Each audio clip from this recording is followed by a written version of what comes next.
Today, fourth-ranked Oklahoma marches towards another Big 12 championship.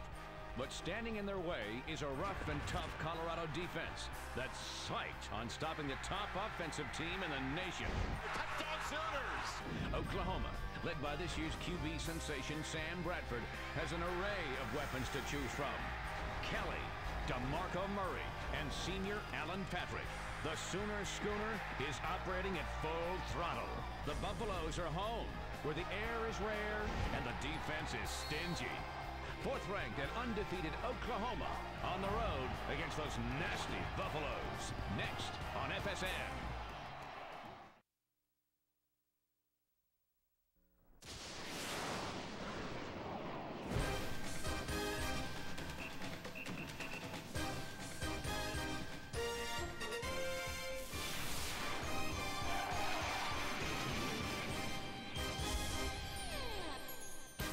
From Folsom Field in Boulder, Colorado, it is Big 12 football presented by Kia Sierra. And today, the number 4 team in the nation, the Oklahoma Sooners, take on the Buffaloes of Colorado. And what a challenge it is going to be today for the Buffaloes as they face the top scoring team in the nation. The Sooners averaging 61+ points per game. Hi everybody, Joel Myers alongside Dave Lapham. Welcome to the University of Colorado. We all knew going into the season the Oklahoma Sooners were going to be a solid team offensively, but Dave, they are way ahead of schedule. And Joel, they're way ahead of schedule because there was a question at quarterback. Well, Sam Bradford has answered that question with an exclamation point. Look at these numbers. He's completed at least 73% of his passes every single game for the season. 78%, 14 touchdowns, just 2 interceptions. And as a quarterback, what you look for is the respect, trust, and confidence in your team. Sam Bradford has earned every single bit of that. Well, the Buffaloes of Colorado already have as many wins this year as they had all of last season when they went 2-10. But to be able to compete with the number 4 team in the nation, Dave, a near-perfect game is a necessity. On both sides of the football and special teams, but defensively, Jordan Diazon will be the leader, averaging 14 tackles a game. That leads the country. They only have 4 takeaways in the season. They have to do better than that. They have to take the football away from this potent Oklahoma offense. On the other side of it, Cody Hawkins at quarterback has to be smart with the football. He has thrown 6 interceptions, can't afford to do that against the Sooners. So we get ready. It's a beautiful day for football at Folsom Field. And the defending Big 12 champions, the Oklahoma Sooners, on the road to start league play as they take on the Buffaloes. Big 12 football presented by Kia Sierra is up next. College Football Saturday on FSN presented by Kia Sierra, the new value frontier. Brought to you in part by Dr. Pepper and your local Dr. Pepper bottler. Dr. Pepper, there's more to it. By Dave & Buster's Eat and Play Combo, Eat, Drink, Play.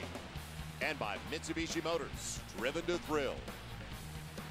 One of the great settings in the Big 12. Alongside the Rockies.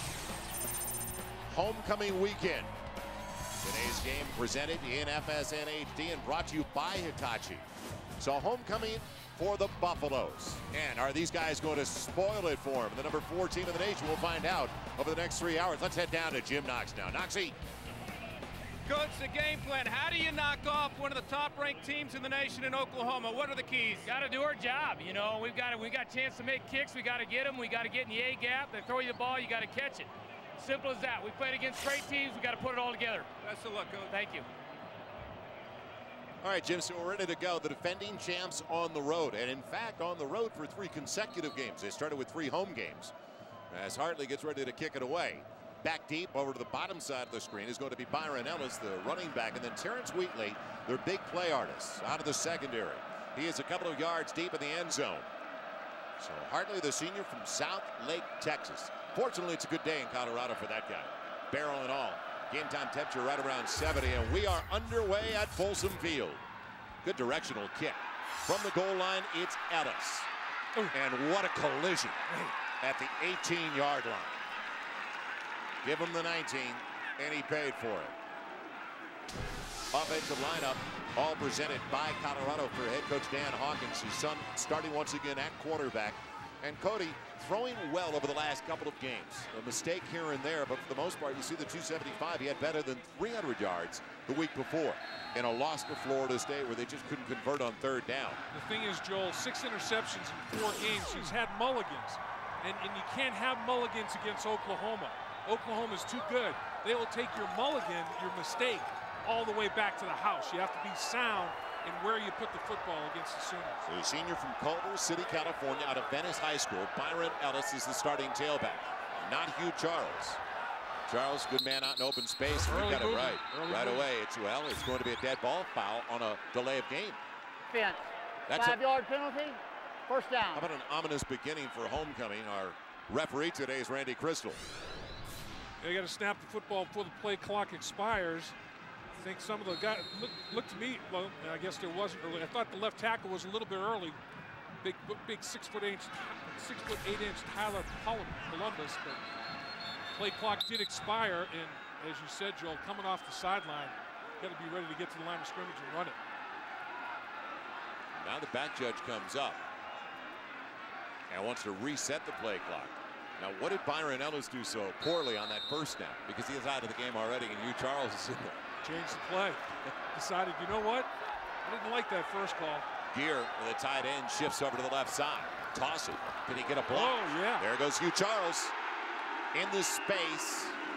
Found a lane on the left side. We talked about it, and the coaches say he's not a tackle-to-tackle guy. He's better out on the edge in open space. Brought down by free safety Nick Harris. And right away, the coaching staff took Nick Harris to the sideline and said, look, you have to line up differently. And Hugh Charles last week taking the direct snap, and he's faking to Ellis, and Byron Ellis is throwing him a block. Look at him make people miss in space. Very, very fine running back, getting everything he can yards after first contact. And of course, he takes to the house on that play, making people miss. Ellis in the backfield. Hawkins throwing on 2nd and 5, and Sprague's available. He's got the first down out to the 38. Dusty Sprague pulling it off. Well, nice little route.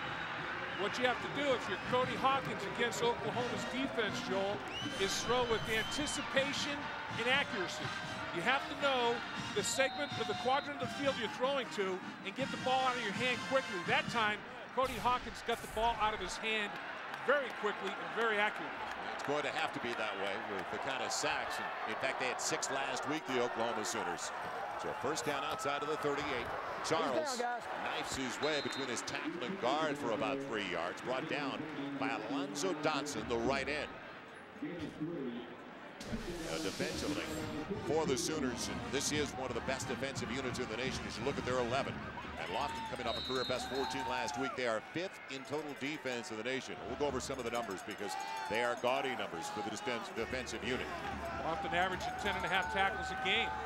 2nd in the conference, number 18 in the country. Very active at middle linebacker. High formation on 2nd and 7 from the 42. Cantrell is going to be in front of Charles.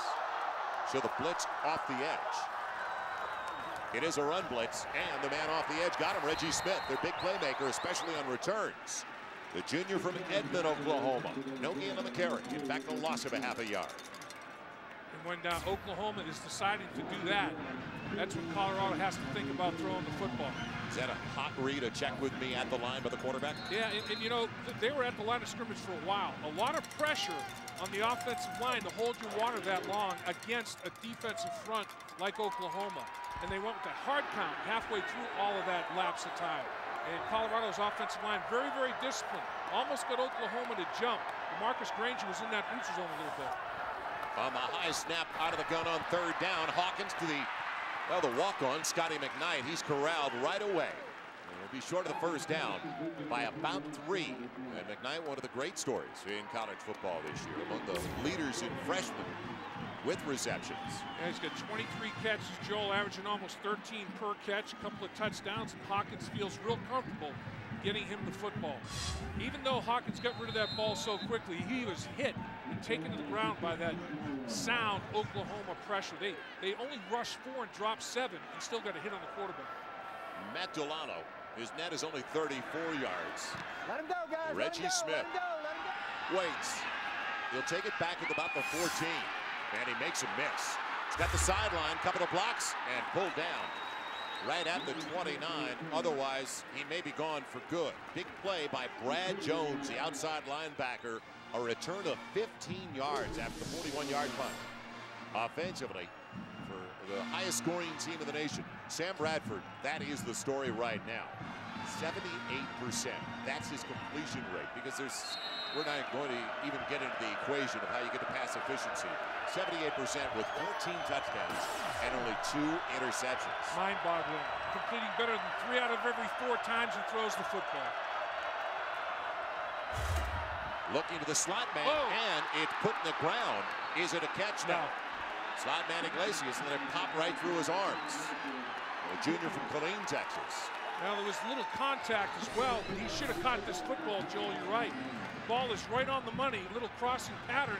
He gets lit up as soon as the ball arrived by Jeff Smart. And Jeff Smart put his helmet on that football as well as on Iglesias. That's just a very, very good football play by the linebacker, running from inside out in his drop and pass coverage. That's close to a catch, Dave. That's a break. It's not a fumble. 2nd and 10 from the 29. On the delay, Alan Patrick belted right at the line. Well, the Colorado defense is going to be the determining factor today. We know that it's going to be tough for the offense in Colorado to score. Can the Colorado defense keep them in the game, led by that young man, Jordan Dizon, who leads the nation in stops? They've got a good front four. In fact, Hippolyte and Nicholas, 2 of the better defensive tackles in the conference. Well, I think Oklahoma felt that Hippolyte and Nicholas were the best tackle tandem they played last year. In the game last season, Nicholas ended up with 9 tackles, and Hippolyte had 5, and 3 of those were for loss. So they're the catalyst to that defense, those 2 interior defensive tackles, and they keep people off of Jordan Dizon. Spread the defense with 2 to each side. Blitz from Dizon and a drop from the running back to Marco Murray. Well, right now, 0 for 2 is Sam Bradford. He should be 2 for 2. And when you're completing 78% of your passes, the quarterback has to throw it accurately, and the people catching the football have to do exactly that. And that's a football you can't let get into your shoulder pads. You got to get your hands out there. Marco Murray in great shape. Get your hands out in front of your body and catch the football with your hands. He was going to cradle it once he hit his shoulder pads and hits plastic, does crazy things. 43-yard average from Michael Cone. Chase McBride waiting back deep. Little guy, the senior from Thornton, Colorado, only 5'7". And Cone belts it away. Backpedaling to the 13. Design return right. McBride lets the pursuit slide right by. Boy, that's a heady play. That's a smart play by a senior. He let the pursuit go. Stopped on a dime and a good return of about 18 yards. It's scoreless so far in Boulder with 10:39 to play in the first 15. We're looking back on a game in October between these two teams. 1999, Oklahoma's number 24 of the nation at Folsom Field at the time. Mike Machete, Javon Green hooking up. An 88-yard touchdown. Catch and run. And Machete again trying to pull off the upset. He found his tight end Daniel Graham for a 14-yarder. He went down to the wire, and then Josh Heupel, well, he's picked off by Ben Kelly. That sealed the deal. Machete, 382 yards passing, 4 touchdowns. The only time the Buffs have beaten a Bob Stoops coach team. That's back in 99, 38-24. Machete, Joel, carved up the secondary of the Sooners like he had a machete in his hand. I mean, he was on fire that day in 99. Interesting formation in the backfield. As Ellis is in front of Hugh Charles, gets it on a slight delay. Goes out of an ankle tackle, but still only gets a couple of yards from the 32 to the 34. Dave, your keys coming into the game. Well, in a game like this, when you're a monumental underdog, turnovers are the big key. Colorado -6 on the year, giving it up 10 times, only taking it away 4. Can't do that today. They have to execute on first down, have to stay away from 2nd and 3rd and long. Then Bob Stoops and his coaching staff will concoct a crazy defense to have to deal with. And they have to be patient with the running game. Stay with the running game and not let Oklahoma get out of the gate and run the ball all over the field. 3 wide receiver formation. And a bad snap. Cody Hawkins did a good job just to get to it before Austin English came up with it, the left end, the sophomore from Canadian Texas. He was all over it again. You know what happened, Joel? Between center and quarterback, Sanders didn't know the quarterback was in the shotgun. Sanders snapped it like the quarterback was underneath. Yeah, but don't you normally feel a guy snapped it right up, but he snapped it right up to his butt instead of shotgun snapping, and it makes a fortuitous bounce. I mean, that's the kind of mistake you can't have. You have to realize when the quarterback is under center and when he isn't. And man, that was just a lucky bounce for Colorado. It could have been a short field tragedy. David, he's got to have feelings. Yeah. I mean, he's usually goosed by the quarterback when he gets there. But you're up front thinking about your snap count, your assignments. Hawkins in trouble, found his man. Williams has the first down. The run after the catch when he peeled away from the safety. That's all Cody Hawkins. Cody Hawkins making his read very quickly, getting the ball out of his hand with anticipation and accuracy, and throwing it to a spot, throwing it right to the spot that he has to throw it to, and he does have pressure. With only a four-man rush, he gets hit right in the smush, and he has to throw the football with people in his face and delivers a Reich and allows his receiver to do something after the catch. Very nice execution, quarterback and wideout. So first down, it continues in Colorado territory from the 45. Take it to Sprague, and then the running back takes a pop that time. Hugh Charles, a gain of only a yard. You're only getting 1.3 per carry to begin with against Oklahoma so far this season. That's how tough it is to run against this Oklahoma defense. First down marker all brought to you by Overstock.com. Your entire order ships for just $2.95 at Overstock.com. Live better with Overstock.com. It is all about the O. And what it is for Oklahoma's defense, they all look to the sideline. It's a thinking man's game. Colorado comes out all kinds of formations. Look at this spread look. And they make you a little hesitant defensively. Charles again trying to bounce it outside, but the team's speed on defense. Reggie Smith is there to accept him to begin with. Then he gets help from the weak side backer Ryan Reynolds. The Oklahoma depth and overall team speed on defense as good as you'll find in the nation. Yeah, they can close on the football, but back to today's game. Colorado, every week they come up with a new formation, new personnel group, and they make the defense hesitate a little bit on your heel some and trying to take that speed away. Another thing you have to do is misdirection. Use Oklahoma's speed against them. A little misdirection, make them run one way over pursue and cut back the other. 3rd and 10 for Hawkins in the offense of the Buffaloes. A twist up front. Hawkins has time, and he's got a receiver. It's Williams again, popped out of bounds and short of the first down. And check that instead of Williams, Celestine, the young man, a true freshman out of Louisiana. Well, he's short of the sticks. Big decisions for Coach Hawkins here. Not for me. And they got to punt it away and play field position. Without a doubt. You can't give a short field. Good reception of the football. And here comes Colorado with their decision. Well, Coach Dan Hawkins is saying, yeah, you know what their decision might be? Let's see if we can get them offside. Make them jump a little bit. Without a doubt. And Bob Stoops and Brent Venables saying, hold your water, guys. They're going up to the huddle quick, up to the line of scrimmage quickly. And they're going. They're going to fake it off to one side. Oh! It's intercepted. No, dropped by Reggie Smith. He tried to dump it to his tight end. And it wasn't a bad idea if he could have popped it over Reggie Smith as he wanted to get it to Jake Barrett, in fact, the fullback. Well, you go for a trick, or you go for an unexpected play, you have to execute. Cody Hawkins not quite enough air under the football, and Reggie Smith makes an athletic move. Cody Hawkins puts a little more air under that ball. It's a first down, and Colorado's still moving the football. Cody Hawkins knew it. He went to the sideline and said, Dad, you know what? Sorry, great call. I just didn't execute it well enough for you. That was a gutsy call, Dad. Well, what a gamble against the number 4 team in the nation. Alan Patrick, boy, takes a shot, flipped on the hip. Brandon Nicholas, that we talked about, the junior from Mater Dei High School in Santa Ana, California. Well, what you have to do is be strong up the middle with those 2 defensive tackles. They're the catalyst, Nicholas and Hippolyte, and they keep linemen off of those linebackers. And last year, in this very game, Brandon Nicholas, 9 total tackles in that football game. That's a big number against Oklahoma's offensive line. Alan Patrick, the senior from Conway, South Carolina, stays as the single to the backfield. Put Grisham on his side, and he puts the ball on the ground, but boy, what a break. It's still down and out. Let's see who's got it. It's a wrestling match. Oklahoma got it again, I think. Yeah, it may have gone back to the Sooners. What a break for Patrick. It bounced right back to him. And it will be Oklahoma's ball. Well, you talk about a greased pig. Having a hard time hanging on to this football. And that was just an exchange problem between quarterback and running back. Never really secured that football. You know, the handoff wasn't sound enough. But man, I'll tell you, you talk about a fortuitous bounce. He hit him right in the grill.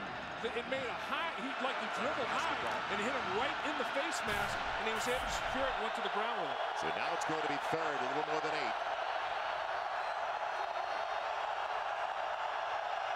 And Bradford, talk about the poise and the patience of this redshirt freshman. Got him outnumbered over here. Yeah, there we go. But they get it off in time. Barely. And the blind side hit as he released it. What a shot on Sam Bradford. Whew.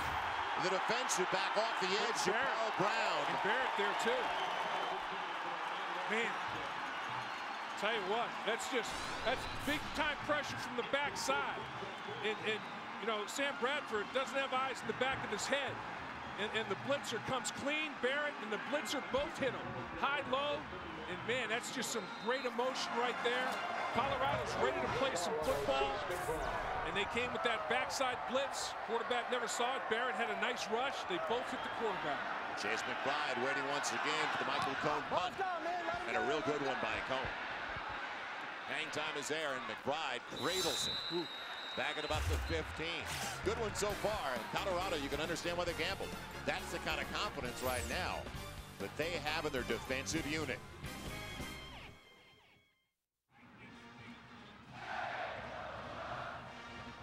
Well, who would have believed almost 10 minutes into the game, 2 possessions for Oklahoma, and they don't have a first down yet. Joel Myers, Dave Latin, Jim Knox, and welcome back to homecoming weekend in Boulder, Colorado. What a setting. Absolutely perfect weather for football. As Cody Hawkins to the Buffaloes get it back at their own 14-yard line. Third time they've had it, and they own the only first down so far in the contest. Well, that quarterback, Cody Hawkins, is averaging, he's completing 80% of his passes. He's 4 of 5 for 53 yards. Bradford's 0 for 3. It's reversed. Cody Hawkins is at 80%, and Bradford, they can't hold on to the ball. They dropped it. Byron Ellis. Nothing available up the middle for a couple as we head back to a Dr. Pepper game break. Mike Goldberg in the studio. What's the latest, Mike? Hey, Joel, I'll tell you what, Oklahoma fans are going to love this one. Number 2 LSU at Tulane. And it's a close football game. Andre Anderson scores. There's been a safety turned in by the Green Wave. LSU leads by 1 at the break. LSU has won 15 straight against Tulane. Wow, would that be a shocker? Joel. And when you talk about Oklahoma's got to get their business done first at Folsom Field as they come to the number 4 team in the nation. For the second and 8 from the 16. Hawkins on a design roll, flooded that side with 3 receivers. And over the top of Dusty Sprague. It looked like it was more designed for Sprague than Patrick Williams or Celestine downfield, but it landed between the 2. Well, I like what Colorado's doing offensively. They line up, they motion, change the strength. You have to be sharp in the secondary. Colorado is stressing Oklahoma's defense mentally. You know, they're saying, we're not questioning the fact that you guys are physical specimens. We want to test you mentally. And so they're giving a lot of different window dressing, a lot of different looks, and that was a design change the launch point throw. They're really stressing Oklahoma's mindset in this game. Jagoras in the backfield for the first time, along with Hugh Charles on the play fake. Hawkins trying to buy some time. It's going to be Charles. Going to make a miss. He does. He's got the first down to the 25. Once he got through the ankle tackle, he was finally brought down by the free safety, Nick Harris, but he had to bust 1. Well, what you have here is Oklahoma deciding to rush 4, and they drop 7 into coverage. And double team the inside on the outside on English. We talked about he's got 4 quarterback sacks. You got to put a lot of attention to him, pay him some attention, and they did, and it allowed Cody Hawkins to dump down to his outlet receiver. Can they run the football though? To take some of the pressure off Hawkins. Hawkins throwing on first down and going for Scotty McKnight. Well overthrown. Good coverage, Reggie Smith, and he'll be one of the candidates for an All-American position this year. The junior from Edmond, Oklahoma. Second team All-Big 12 last year. Exceptional return man. Honorable mention, Big 12 return man last year as well. And Brett Venables, right now he's got him going in the right direction. Well, and what Brett Venables wants to see is they're getting consistent pressure with their front 4. So you don't have to blitz to pressure Cody Hawkins. And you can do a lot of things in your secondary. When you have 7 guys back there, you can really shrink the windows of opportunity. Second and 10 from the 25. Charles spinning for about 3.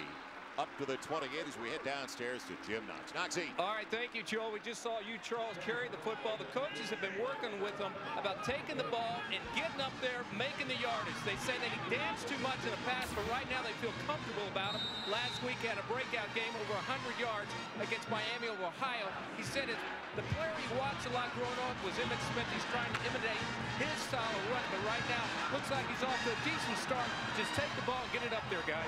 That's it. Make one cut, get that upfield foot planted, and get it up the field, Narcy. Exactly. One cut and go. Spread the defense, looking towards the tight end, DeBray, and it's intercepted. Coming back the other way, picked off. It's DJ Wolf, the safety. Wolf making a miss. He gets a couple of good blocks inside the 15 and popped by Columbus out of bounds right at the 11. So off the deflection. It should have been a catch by DeVray. Well, the ball was thrown a little high. It's tipped airborne, and every single practice you work on this. The tip drill. And Wolf does a heck of a job. Wolf, a former running back. He's played cornerback. Now they've moved him inside the safety. And he's really adapted to the safety position. And this football hits him in the hands. Got to secure the ball. And Wolf, now he's turning back into that running back that he once was. Look at him. He looks like a back in open field. He's got the vision, making the cuts. Tremendous play. Cody Hawkins, 7th interception of the season. Not really his fault, but it doesn't matter. Oklahoma has a short field, 1st and 10 at the 11-yard line. And DJ Wolf, a guy who transferred after his freshman season from right here at Colorado. He played for the Buffaloes for a year. So he sets it up at the 11 for the Sooners. Highest scoring team in the nation's going to call a timeout. A stumbling start for them to begin with offensively. Oklahoma, 3:05 left in the first quarter. They're looking for their first down of the game. Bob Stoops not a happy camper.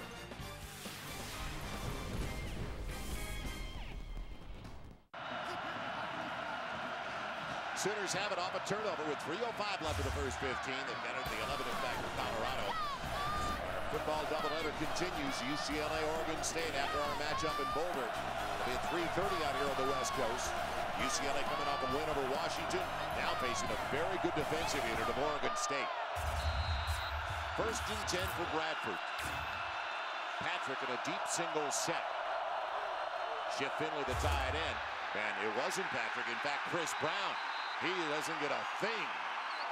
Sophomore from Alexandria, Virginia. Stopped right at the 11. Gang tackling. Boy, what an emotional start for Colorado. Keys for Oklahoma. Colorado is feeding off the crowd. Oklahoma knew that, and a big key for Oklahoma is the AAA. Defensively, assignment, alignment, adjustment.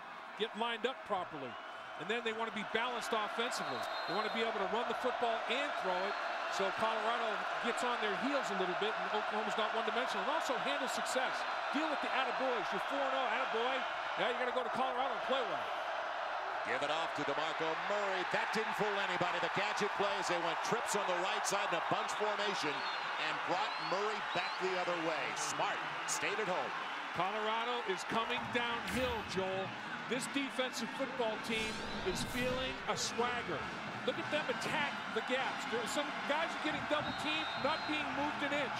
And when you double team one, other guys are left in single coverage, single one-on-one situations, and you got those guys winning, like Alonzo Barrett. He won his one-on-one matchup, tackle for loss. From the 13, a 3rd down for Oklahoma. Brown in the eye. Pocket holds up for Bradford. Middle of the field, touchdown Iglesias. Well, his first completion today is his 15th touchdown pass of the season. 15 touchdowns, only 2 interceptions. That's what the coaching staff loves about Bradford. Cool, calm, collected. And the play was set up by the great play in the secondary by DJ Wolf off the tip. And Iglesias pays Wolf off and says, you know what, if you're going to give us a short field, we're gonna make it happen. And that's a tough one because it's a 3rd down touchdown. You hate to give up 3rd down touchdowns. Iglesias, great route, gets the foot down, plenty of room to spare. Possession, touchdown. Hartley for the point after. And points off a turnover. DJ Wolf, the former Buffalo, who transferred after his freshman season from Colorado. Oklahoma set it up. The Iglesias, their hot receiver over the last 2 weeks with 8 grabs each game. He's got a big one to start the day for the Sooners. The junior from Killeen, Texas, Joaquin Iglesias. 2nd in the Sooners last year in receptions. One of their best performers early this season as the kickoff from Hartley brought back deep. It's Wheatley. And Wheatley crashes his way across the 20 out to about the 24-yard line. Well, on the premiere episode of Sports Science, who are the highest flyers in sports? Is hang time a myth or reality? Elite NFL receivers to NBA skywalkers, science of human flight put under the microscope. Sports Science premieres with Human Flight tomorrow, only on FSN. You know, Joel, Coach Hawkins felt like his Buffaloes would be where they needed to be emotionally. He said last year we went down to Georgia and guys were surprised we were able to compete. They were hoping to win, not expecting to win. But this year, they felt like they had opportunities to beat Florida State. Gave that football game away. He said, we're growing up. We realize now we can compete with the better teams in the country. On offense in particular, Dave, they're using a ton of freshmen and sophomores. Hawkins in trouble and on his way down. The sack belongs to DeMarcus Granger. And he split a double team.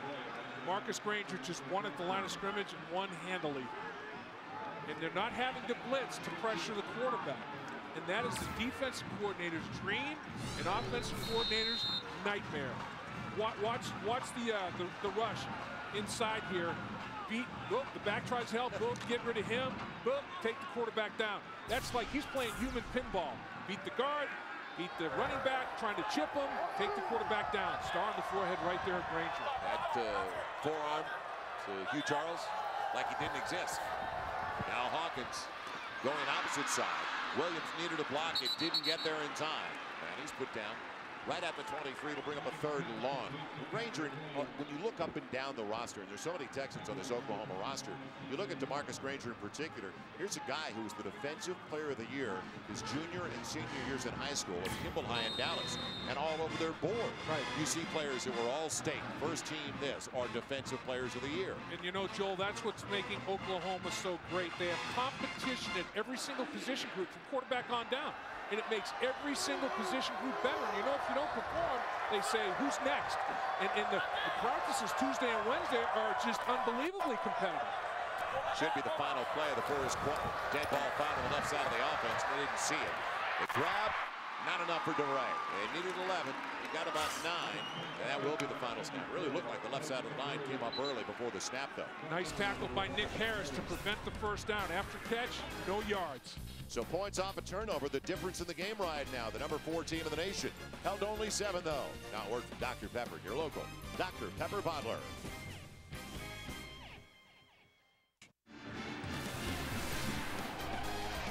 College Football Saturday presented by Kia Zera.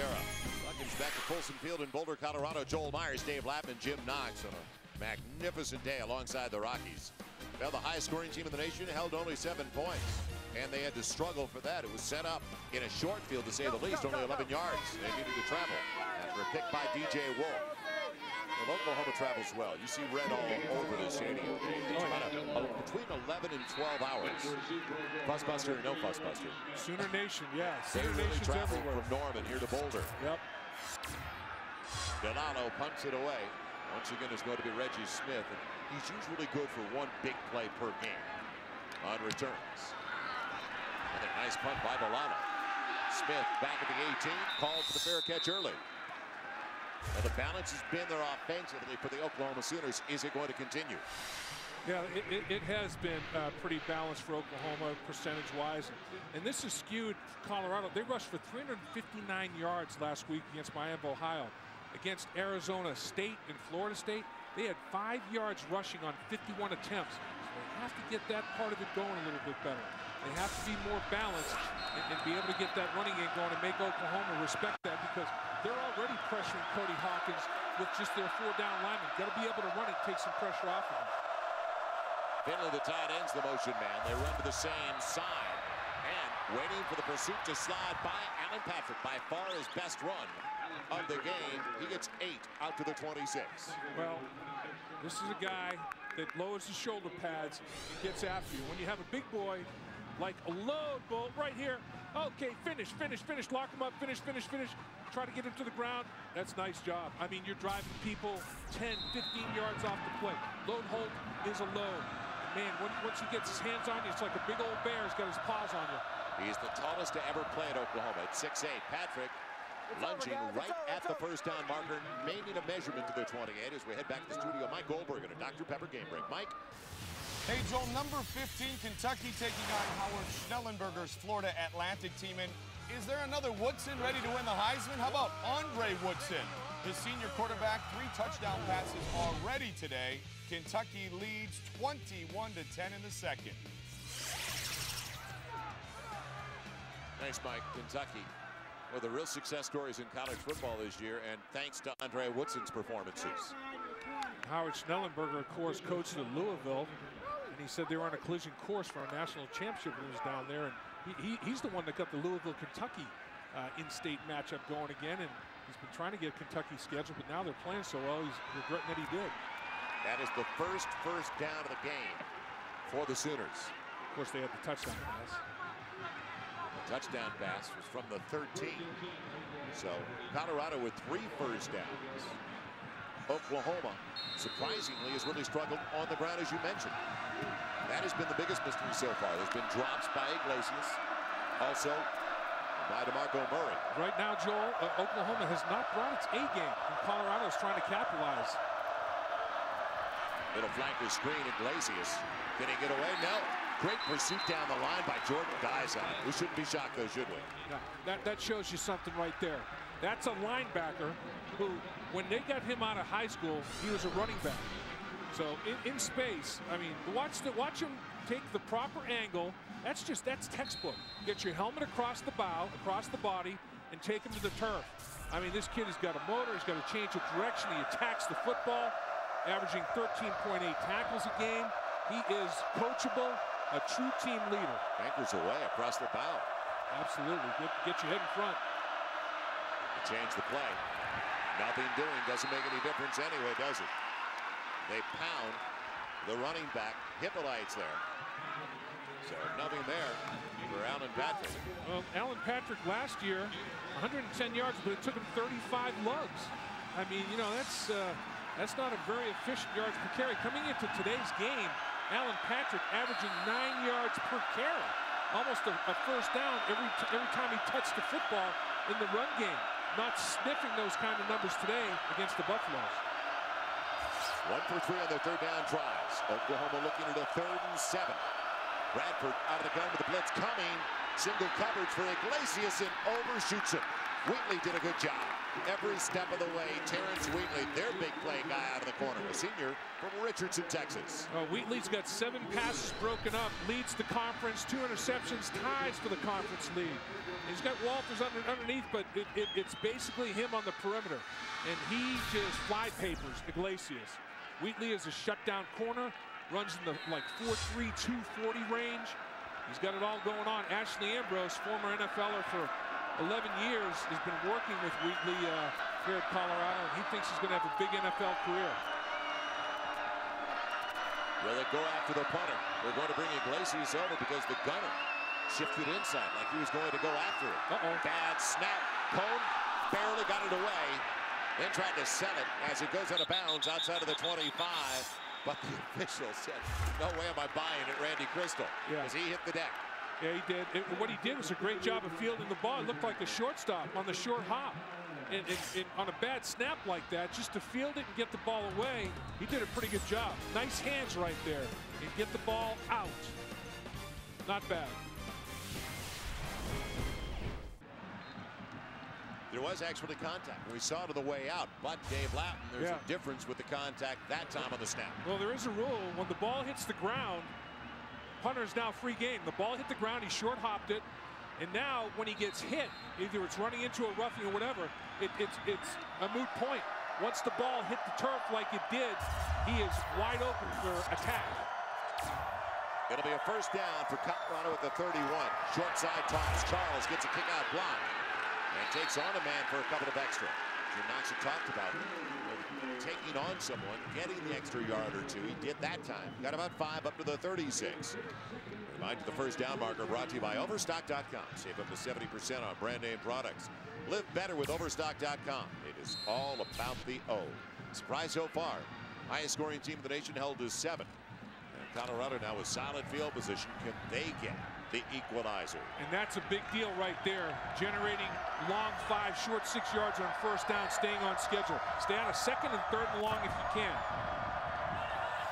Cantrell and Sumler in the backfield. Sumler breaking through the right side. Redshirt freshman out of San Diego. Brought down by Ryan Reynolds. Let's take a look at Colorado getting after it on the backside. Watch the lineman pull around and give a little bit of a lane.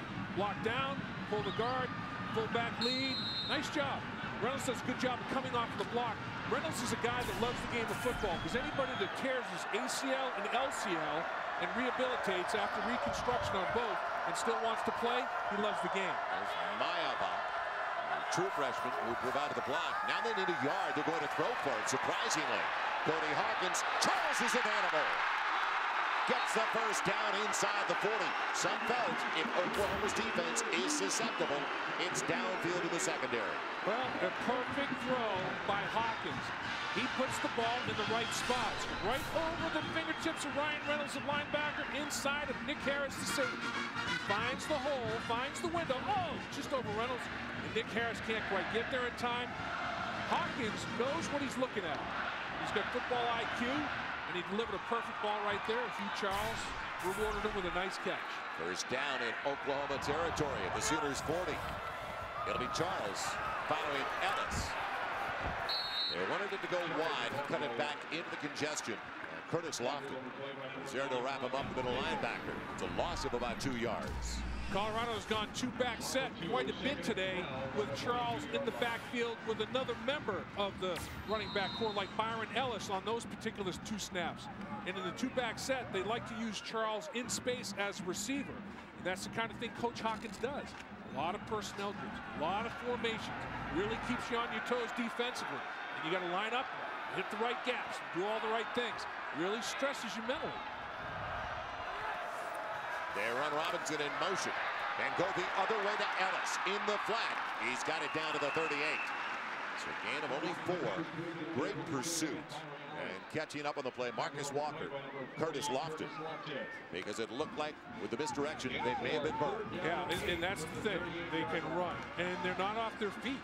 You know, I don't care how good an athlete you are. If you get cut in half and you're on the ground, you're not helping anybody. But Bob Stoops and his coaching staff on the defensive side of the football coach them so well, and they stay off the ground and they run to the football. I mean, en masse. That time there were 4 or 5 red and white uniforms there. Quiet start for Scotty McKnight on the bottom of your screen. Going to be 3rd and about 8. Good pocket protection available. It's Patrick Williams for the first down.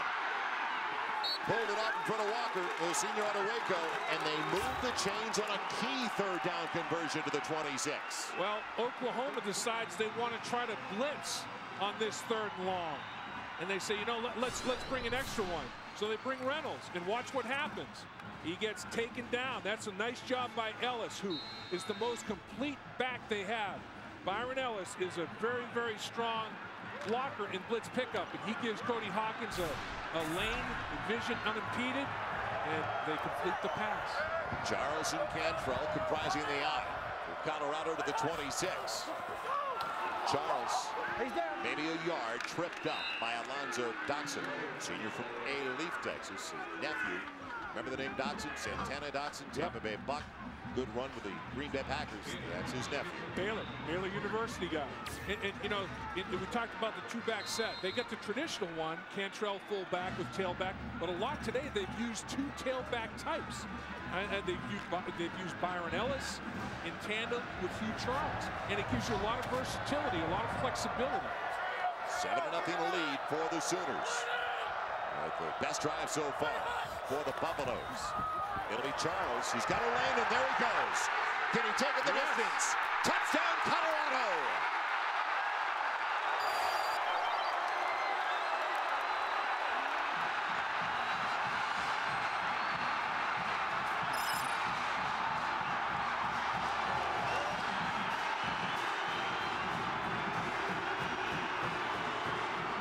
Do you believe it, David? That's not booing, that's Hugh. They're yelling Hugh Charles. That's not booing. And when Hugh Charles gets out in space, he can run. Nobody ever questioned this guy's foot speed, and he shows it right there. Hugh Charles flashes that quickness inside the pylon for 6. Eberhardt splits the uprights. And Charles with a 25-yarder. Well, Reynolds is he was cut blocked on a blitz pickup. Let's take a look at what happens to him here. Lineman comes off to the next level, chops him on the old comeback. College Football Saturday on FSN, presented by Kia Sarah Wireless. Japanese inspiration, Western innovation in the palm of your hand. Kia Sarah Wireless, tomorrow is rising. Brought to you in part by Dr. Pepper and your local Dr. Pepper bottler. Dr. Pepper, there's more to it. And the first down marker brought to you by Overstock.com. Overstock.com has the best online price guarantee and savings up to 70%. Shop at Overstock.com. It's all about the O. What it's all about right now, is there an upset in the making? I know it's early. A little more than 8 left in the half, but everybody thought Oklahoma would be cruising right along. Well, it's the start of the Big 12 conference season. They're the defending champs, but it's also a different story when you come into Folsom Field. You know Colorado's defense is going to show up. Absolutely, and you know if you're the defending Big 12 champion, you're going to get everybody's best shot. And you can talk about it until you're blue in the face, until you get out and start competing again in conference on the road. You have to have that reference point. Now they got it. Cope kicks it away. It'll go to the far side to Iglesias, and he'll stay in the end zone. No, he won't. Yes, he will. Will he make a mistake? He hasn't left the end zone, and he put a knee down. It's a touchdown. He was very close. Yes, he was very close to hitting the goal line and crossing that imaginary plane. The ball has to cross. Right. His foot can touch the goal line. The ball has to come out, and the ball never came out. He can step on the goal line, but the ball has to come out. Is the ball out? It's close. And the whole ball has to come out. Not just part of the football. The whole ball has to cross the plane of the goal line. The official was right there. Coach Hawkins is disputing it. This will probably get having a look taken at it. There's going to be a boot review, I believe. But the whole ball has to come out. And when you score a touchdown, just the tip of the ball has to cross the goal line. When you're bringing it out, the whole football has to cross the goal line. Well, close to a sellout on homecoming weekend. Begged for a booth review. You can hear them in the background, and they got it. Colorado's challenging. Oh, it's going to be a senior challenge. They're challenging, and the best. If you have the only angle that you have, if you have an angle that shows it right down the goal line, that's the only thing I think that might have them change their mind. The whole ball has to come out. The ball has to come out of there entirely, not just part of the football. But Coach Hawkins is saying, hey, you know what? This is big. We're going to take a look at this.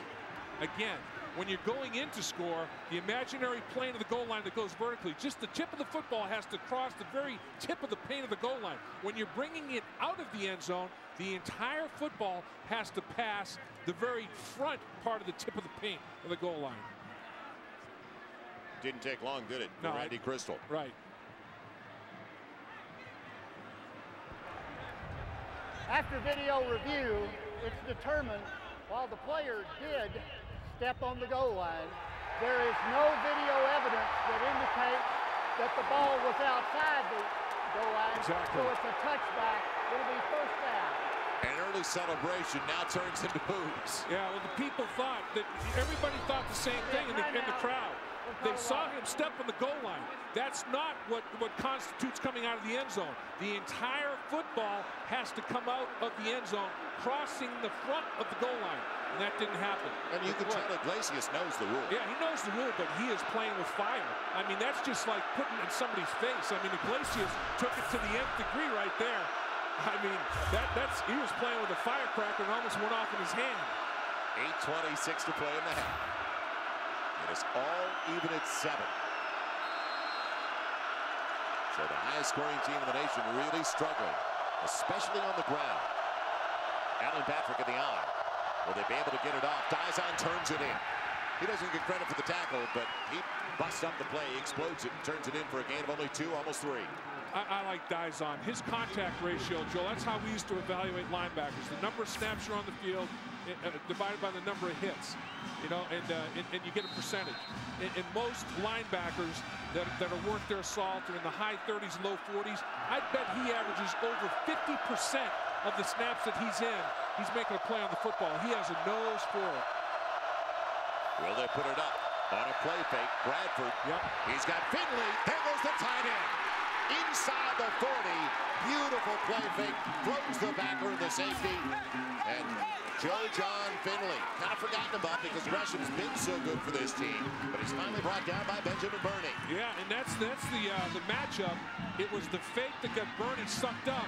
And you got a tight end, a big old tight end now that's running down the football field and running with quarterbacks. I mean, yeah, that's pretty nice when you have a weapon like that can run past the corner and Finley, and I mean, their tight end group is as sound as there is in the game. Gresham, Eldridge, they can all play. First down inside the 35. Patrick trying to bend it outside. He's got a nice lane to run through. And he'll go the distance inside the 10. Touchdown, Oklahoma. So the Sooners didn't take long to answer, did they? No, that's a championship mentality right there. We're going to try to take control of this football game right back. And boy, talked about Finley. The tight ends were huge on this series.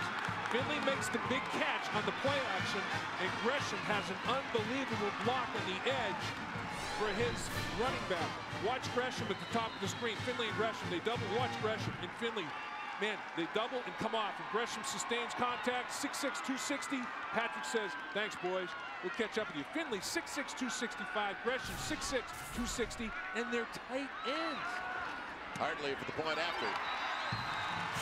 It took only 3 snaps for Oklahoma to travel the distance. An 80-yard drive of the Sooners, and the Sooners on top by 7. Coming up on the Hitachi Halftime Show is number 2 LSU looking ahead to the Gators. Andre Woodson is owning the Bluegrass State. Number 15 Kentucky hosting Howard's Crew. Plus Big 12 scores and highlights, and don't forget to text DeMarco. It's all coming up on the Hitachi Halftime Show. Back to Boulder. Joel, Dave, Jim, you guys got a good one. Got a great one going. Great. Yeah, it's picked up. Yeah, the intensity's always been there, especially homecoming weekend at Folsom Field. Now all of a sudden, both teams are starting to find a rhythm. Hartley with the kickoff, and it's going to be picked up by Wheatley back at about the 2. Wheatley across the 25, and a good return all the way out to the 32-yard line. Talk about a response, so 3 plays, 80 yards for Oklahoma on that drive. And they went to their tight ends. Look at the double team come off on the other. Look at the lane. Patrick says, thank you very much. Sustaining blocks. Now makes somebody miss, and he does. And he makes the unblocked safety miss and takes it to the house. Ryan Walters took a poor angle, couldn't quite close the gap. Foot speed was all in Alan Patrick's favor, but you know, when the going gets tough, you say, hey, we got some tight ends. Let's just get physical. Let's go with our big package. Finley, Gresham. Let's go knock some people around. And Finley made a great catch, and Finley and Gresham blocked real well the very next snap. Cody Hawkins checking off the line. He's got him in the eye. So first down from the 32. Douglas takes a shot. Linebacker Ryan Reynolds popped him after a gain of only about 2. Well, we talked about the 3-play 80-yard drive. Before that, the Colorado defense had been phenomenal. 14 plays, Oklahoma had only 27 yards of total offense. That's less than 2 yards of play. If Mrs. Riley taught me how to divide a little bit back in 3rd grade. I mean, when you're holding the #1 offense in the country in terms of scoring and in the top 5 in every category, less than 2 yards a snap, you're playing some darn good D. Then they say, you know what, we'll go 80 and 3. This is critical now, though, for Colorado. They could not afford to go 3 and out with a punt. Hawkins, good deception. Oh, man, Charles again taking a shot. Nick Harris on one side, Lofton on the other side. Excuse me, I felt it. Yeah, I think they both cocoa butted each other, too. I think Harris and Lofton may have smacked each other. But, and you talk about guys reacting and flying to the football. And this is what we're talking about in the Big 12. Big bodies that can run. Point to point. Man, that's just, shoot. That's some serious leverage right there between your safety and your linebacker defensively. It's going to be 3rd and about 4 from the 38. Edison Charles splitting offset. Watch English. Move the pocket by design. Hawkins in trouble and wide of Charles. Harris in pursuit. Good coverage to begin with by Nick Harris. And it's 3 and out. English had the pressure, Joel. It made Hawkins throw the football. He basically made him take it further out of pocket than he really wanted to. And he's a right-handed quarterback rolling left that does not have great arm strength. His whole thing is touch and accuracy, and his mechanics were distorted because English got up the field so quickly. Reggie Smith waits. Back at the 20 for the DeLallo punt. So the last thing they needed was 3 and out with 6:08 to play in the half. The Oklahoma defense, and it's put on the ground by DeLallo. Line drive. Smith lets it go. A good hop as it heads out of bounds at the 17. Good hop for Colorado, that is.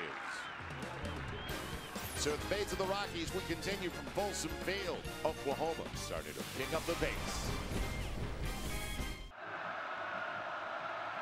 6:01 to play in the half, and welcome back to Boulder. Joel Myers, Dave Lapham, and Jim Knox. The Oklahoma Sooners have trailed for all of about 8 minutes the entire season.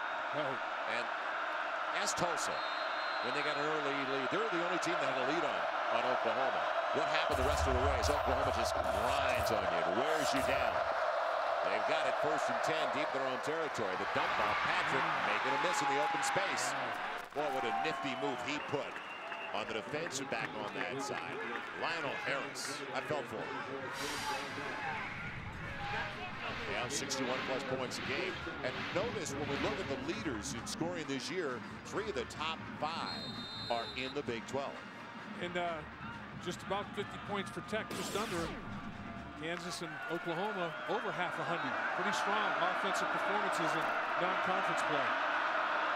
Well, there's so many teams this year averaging better than 36 a game, 29 in fact. I know it's early. Breaking it outside to Marco Murray.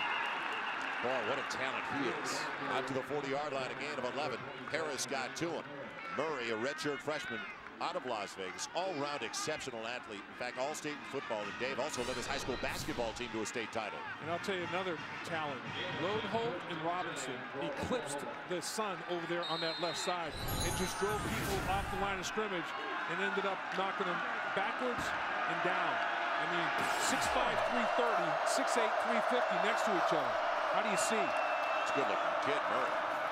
Gets it again. Runs into his offensive line.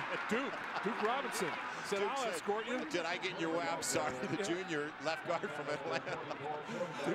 Duke got hit right in the midsection. Murray said, I'm lowering my pad. Duke, get that pad level down. He hit it right in the breadbasket. Duke's honorable mention all Big 12 last year. Not for plays like that, though. It'll be 2nd and 9 from the 41. Tell you a guy that is a big timer. We're just looking at him, Jordan Dizon. And he loves the game of football, and he wants to be accountable, and he plays every snap like it's his last. Murray is a single. Dump it off. It's complete to his fullback, Pleasant. And Pleasant close to a first down. Yeah, he got the first down. He didn't hear a whistle. I give him credit. He's right across the 50 because he didn't hear the whistle. Ian Pleasant, the senior from Alexandria, Virginia, never quit in the play, and he's got it. And another guy that didn't quit is Lodeholt. The big man, the big load is out there fighting and scratching. It's like a rugby scrum. Okay, fullback, get up inside. Now keep those legs churning. Get after it, get after it, get after it. And here comes Lodeholt. Lodeholt says, I'll push the whole pot. And he peels some people off his fullback and says, go get that first down. I tell you, Lodeholt. You like him. For such a big guy, he has got some nice speed on him. He played a competitive level of basketball himself. First down. Murray. Ooh, slashing. Taking people with him across the 46 down to the 45. Brody Eldridge just did an unbelievable job blocking at the tight end position. He'll play a little fullback, play a little tight end. Might be the best blocker on this football team at 6'4", 260. Big old number 83 in the white jersey, Brody Eldridge. I'm telling you, they might have one of the best. I'm thinking USC and Oklahoma might have the 2 best offensive lines in college football. They have the best tight end group, there's Oklahoma, maybe the best secondary. They are just loaded with talent and depth. One of the biggest, we know that, in the history of Sooner football. That's saying a lot. Murray on the misdirection. Dies on. Lassoed him around the ankles at the 43. Otherwise, he's going to pick up the first down. Let's check into the sideline with Jim Knox. Knoxy. All right, Sean, I'll tell you what, right now they are in field goal range for Garrett Hartley, the field goal carrier of Oklahoma before the game today. Look at this, 70 yards out, no problem, plenty of distance. If it comes down to that, we want to see if they hit it right before half, or who knows, if it's a close game, maybe towards the end they'll give them a shot. He was one of the 3 finalists for the Luke Rose Award last season, one of the best in the nation. In this rarefied air, he has the range, but you have to have good snap, good hold, and protect them. Redshirt freshman Dave is changing the play. 3rd down. And dead ball foul, too much time. Delay of game. Yeah, didn't get the change made quickly enough.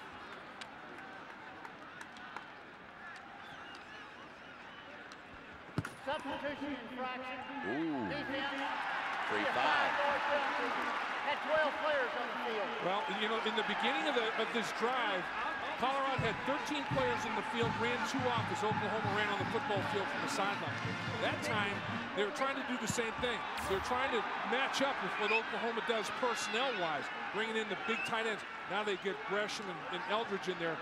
And Colorado's trying to match up personnel-wise, and they got caught with an extra man on the football field before the snap of the football. So they convert on the 3rd down. Didn't even snap it, did they? Colorado can't afford to do that against a team, a quality opponent like Oklahoma. Bradford finds the other tight end we were talking about, Gresham. He's got all the receiving. So far, he's the guy with the catches at the tight end position. He's got 3 touchdowns, Yes. 13 catches, 3 of them for touchdowns. Dizon finally got him. He is one big target at 6'6", 260 yards, 60 pounds. But he can fly. I mean, they move him around, Joel. They'll put him in the slot. They'll flex him. They use him a lot of times as a wide receiver by position, even with that size. And they do the same thing at the personnel group with DeMarco Murray. They can move him around. Both tight ends on the field right now. They go in that direction, short side, and it closed in a hurry. It looked like it was going to be a nice hole available. For Alan Patton, shuts down to the 13. He got about 4. Dizon is unbelievable the way he explodes to the play. He has a master's degree in football geometry. He takes the perfect angle every time. No wasted movement, no wasted steps. He makes instantaneous recognition and flies to the football.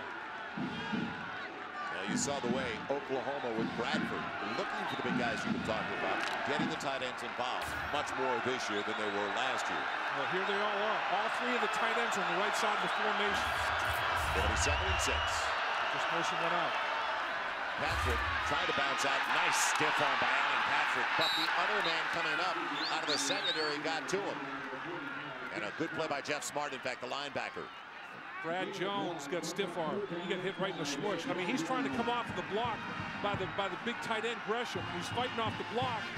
Alan Patrick, as he's going by, just stiff arms him right in the face. And Smart is a real heartwarming story. A kid who grew up here in Boulder, high school ball in Boulder, and he just got a scholarship over the last couple of weeks. A former walk-on who's made an impact. Really has. R.J. Brown has had multiple concussions, 6 here at Colorado, 3 in high school. They're wondering if he's going to play anymore, but Jeff Smart, 3 tackles for losses, forced the fumble, recovered the fumble. Jeff Smart's made an impact.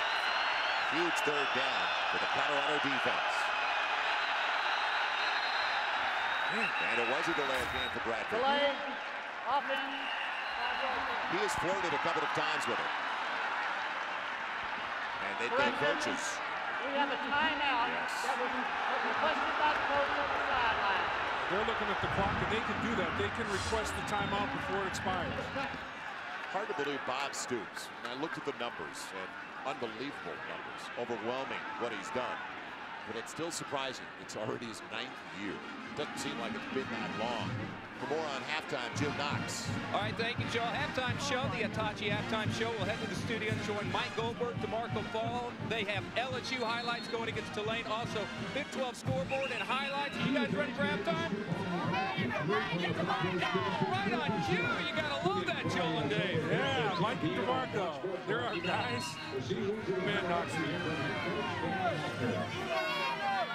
Van Hawkins has gambled in this game. It didn't burn him the first time. No, it didn't at all. The defense came through for him. Yeah, as you said, Joel, you have to have confidence that your defense, and at that time they were. First 14 snaps for Oklahoma netted them 27 yards.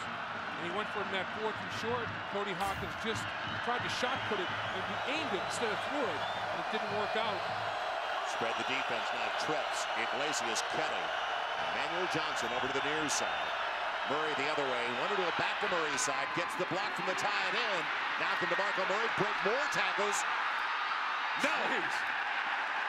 Out of the secondary, Daniel Dykes got him, but you trying to get that guy as he got it. What about the footwork of DeMarco Murray? He is incredible. Wow. Man, Brandon Nicholas hustling as well. I mean, that's just a well-defended play by everybody, but DeMarco Murray, man, that's the nice run I've ever seen for very little gain, very little advantage. Watch Brandon Nicholas stay after it. Boy, the big fella's trying to get something done. And That was very, very close to happening for DeMarco Murray. If he got one more block, he would have come all the way back. It was supposed to be an alley screen up the right sideline. He would have taken it inside the pylon to the left side. And Finley gave him a nice block. He got out there a little bit late, but he got enough for the man so that Murray could break away from it. It was good recognition by Colorado's defense. I mean, everybody played well on that snap. Colorado's defense played just a little bit better. Well, Hartley is going to have the field goal attempt. Time on a piece left. With still 53 seconds on the board. Bob Stoops, the Sooners, since he took over, have they been money when it comes to facing teams from the Big 12 North like Colorado? 25-3 against the Big 12 North. That's home and road. They don't discriminate. It's going to be a 28-yard attempt for Garrett Hartley. A 10-point lead for the Sooners. He's got it. So the Sooners, with 48 ticks left on the clock in the half, lead it by 10, 17-7. Closed captioning is brought to you in part by the Accord, Beyond the Road, all new from Honda.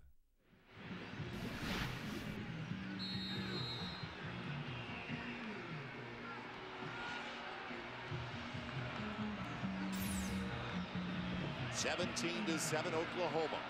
As we're in the final minute of the first half. Hartley will kick it away. And will Wheatley get an opportunity to bring it back? Yes. He'll take it on the move to the 7. Good wall over to the left side. Floats his way across the 30 and barely pulled down at about the 40. That was close to going the distance. He does have some explosiveness. He is sudden. Runs like a 4.3 240. He's already taken one kickoff back this year, 68 yards. He almost split him and took this one to the house. Very decisive. That's what you have to be as a kickoff return guy. Once you find a lane, hit it full speed. Wheatley did, and it almost paid off big for Colorado. All Big 12 defensive back last year, first teamer at the quarterback position. Picking up right where he left off. 7 passes broken up and 2 interceptions coming into this game, leading the conference in both areas. One timeout left for Colorado. Hawkins with pocket protection. He's going to run. And he's going to go down. What a pop by Ryan Reynolds. And Cody Hawkins, one thing he is, put a big C on his chest. He's competitive. Tough kid. Yeah. He said, you know what? I'm going to show my team something. It's a 10-point game right now. Last year's game was a 10-point game at the half in Oklahoma's favor as well. Couple of first downs away from the field goal try if they don't run out of time. And this play is taking too long. Hawkins throws it away to avoid the loss of 3 or 4 yards. Yeah, when you're out of pocket, you can throw it away without being intentionally grounding as long as you get it past the line of scrimmage. And he did a little backhand shovel pass out of bounds. You don't want to take the loss. Look at those numbers. The interception is the big number. And it wasn't his fault. That absolutely was not his fault. And DJ Wolf did a good job on the tip drill. His tight end let him down, let the ball split his hands. He deflected it airborne, and DJ Wolf said, I'll take it. And Oklahoma was looking for takeaways on the road. Well, they should use the middle of the field. There was a 5-yard penalty walked off there. I didn't quite catch what the infraction was against Oklahoma's defense. Still 3rd down and close to 5. Dave, you can use the middle of the field. You need 7-8 seconds, and you've got a timeout left. Clock will stop if they get the first down. And then you get the field goal unit off. 2 to each side for Cody Hawkins. Only a 3-man rush for the Sooners and a short toss for a first down to DeVray, who holds on this time. And I think they're going to use their final timeout right here.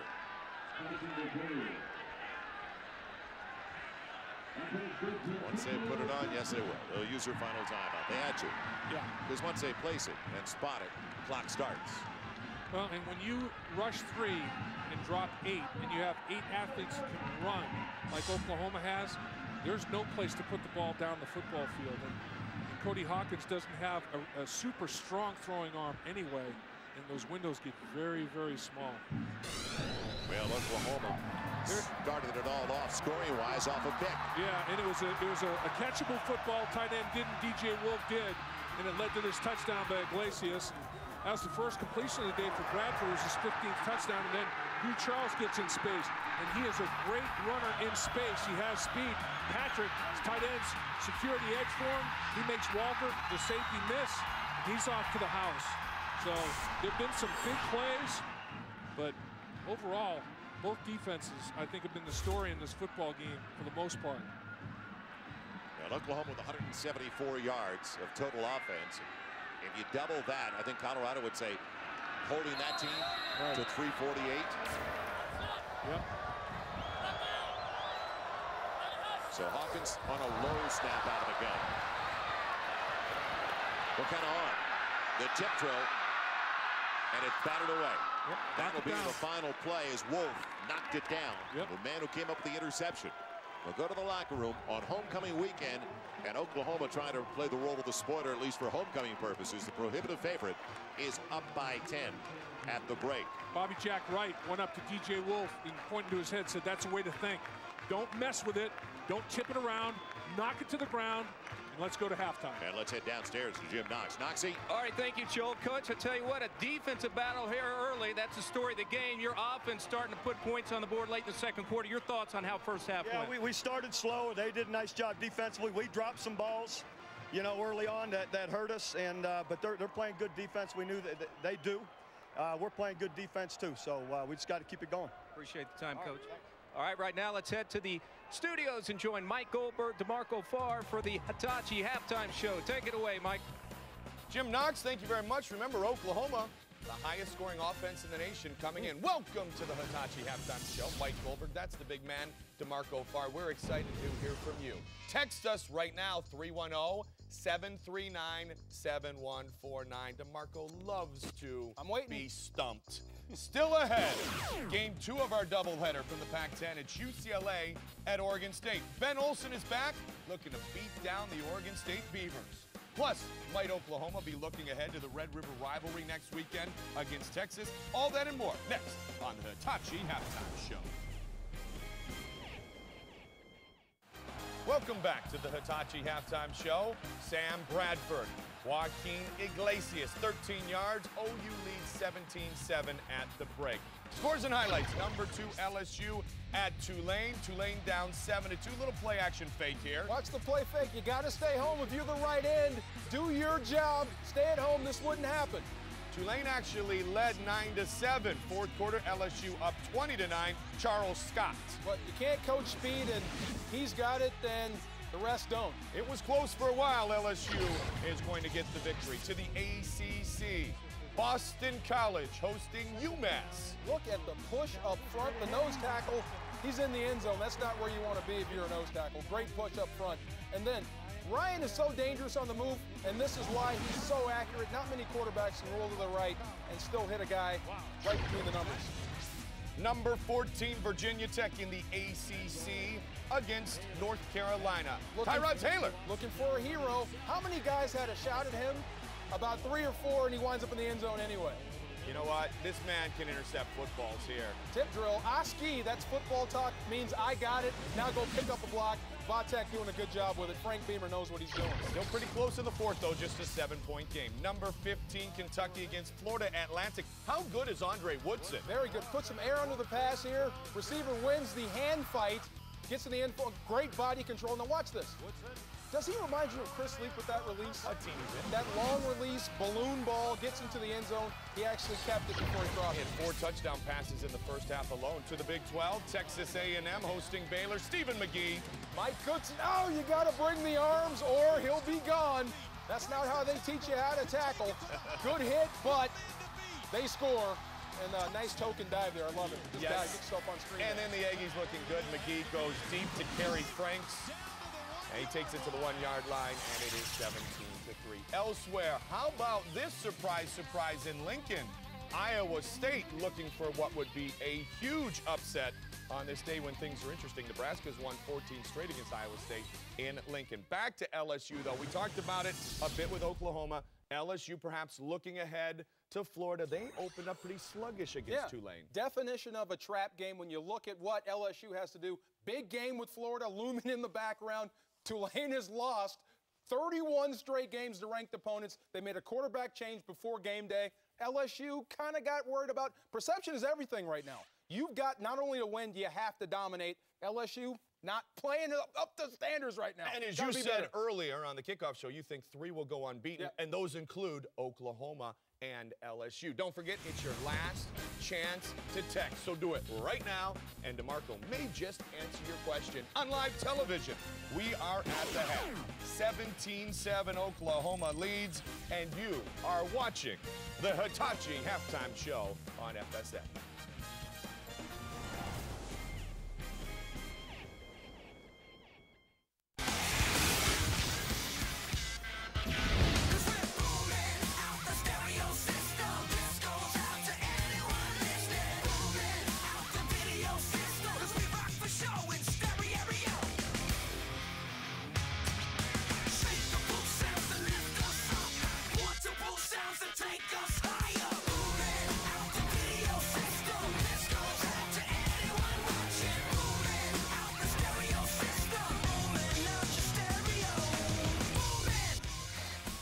Don't forget to be part of our Collegiate Film Fest in conjunction with MySpaceTV.com. Log on to MySpace.com/college football. Saturday, we will start taking your submissions October 2nd. It's going to be a lot of fun. You are watching the Hitachi Halftime Show.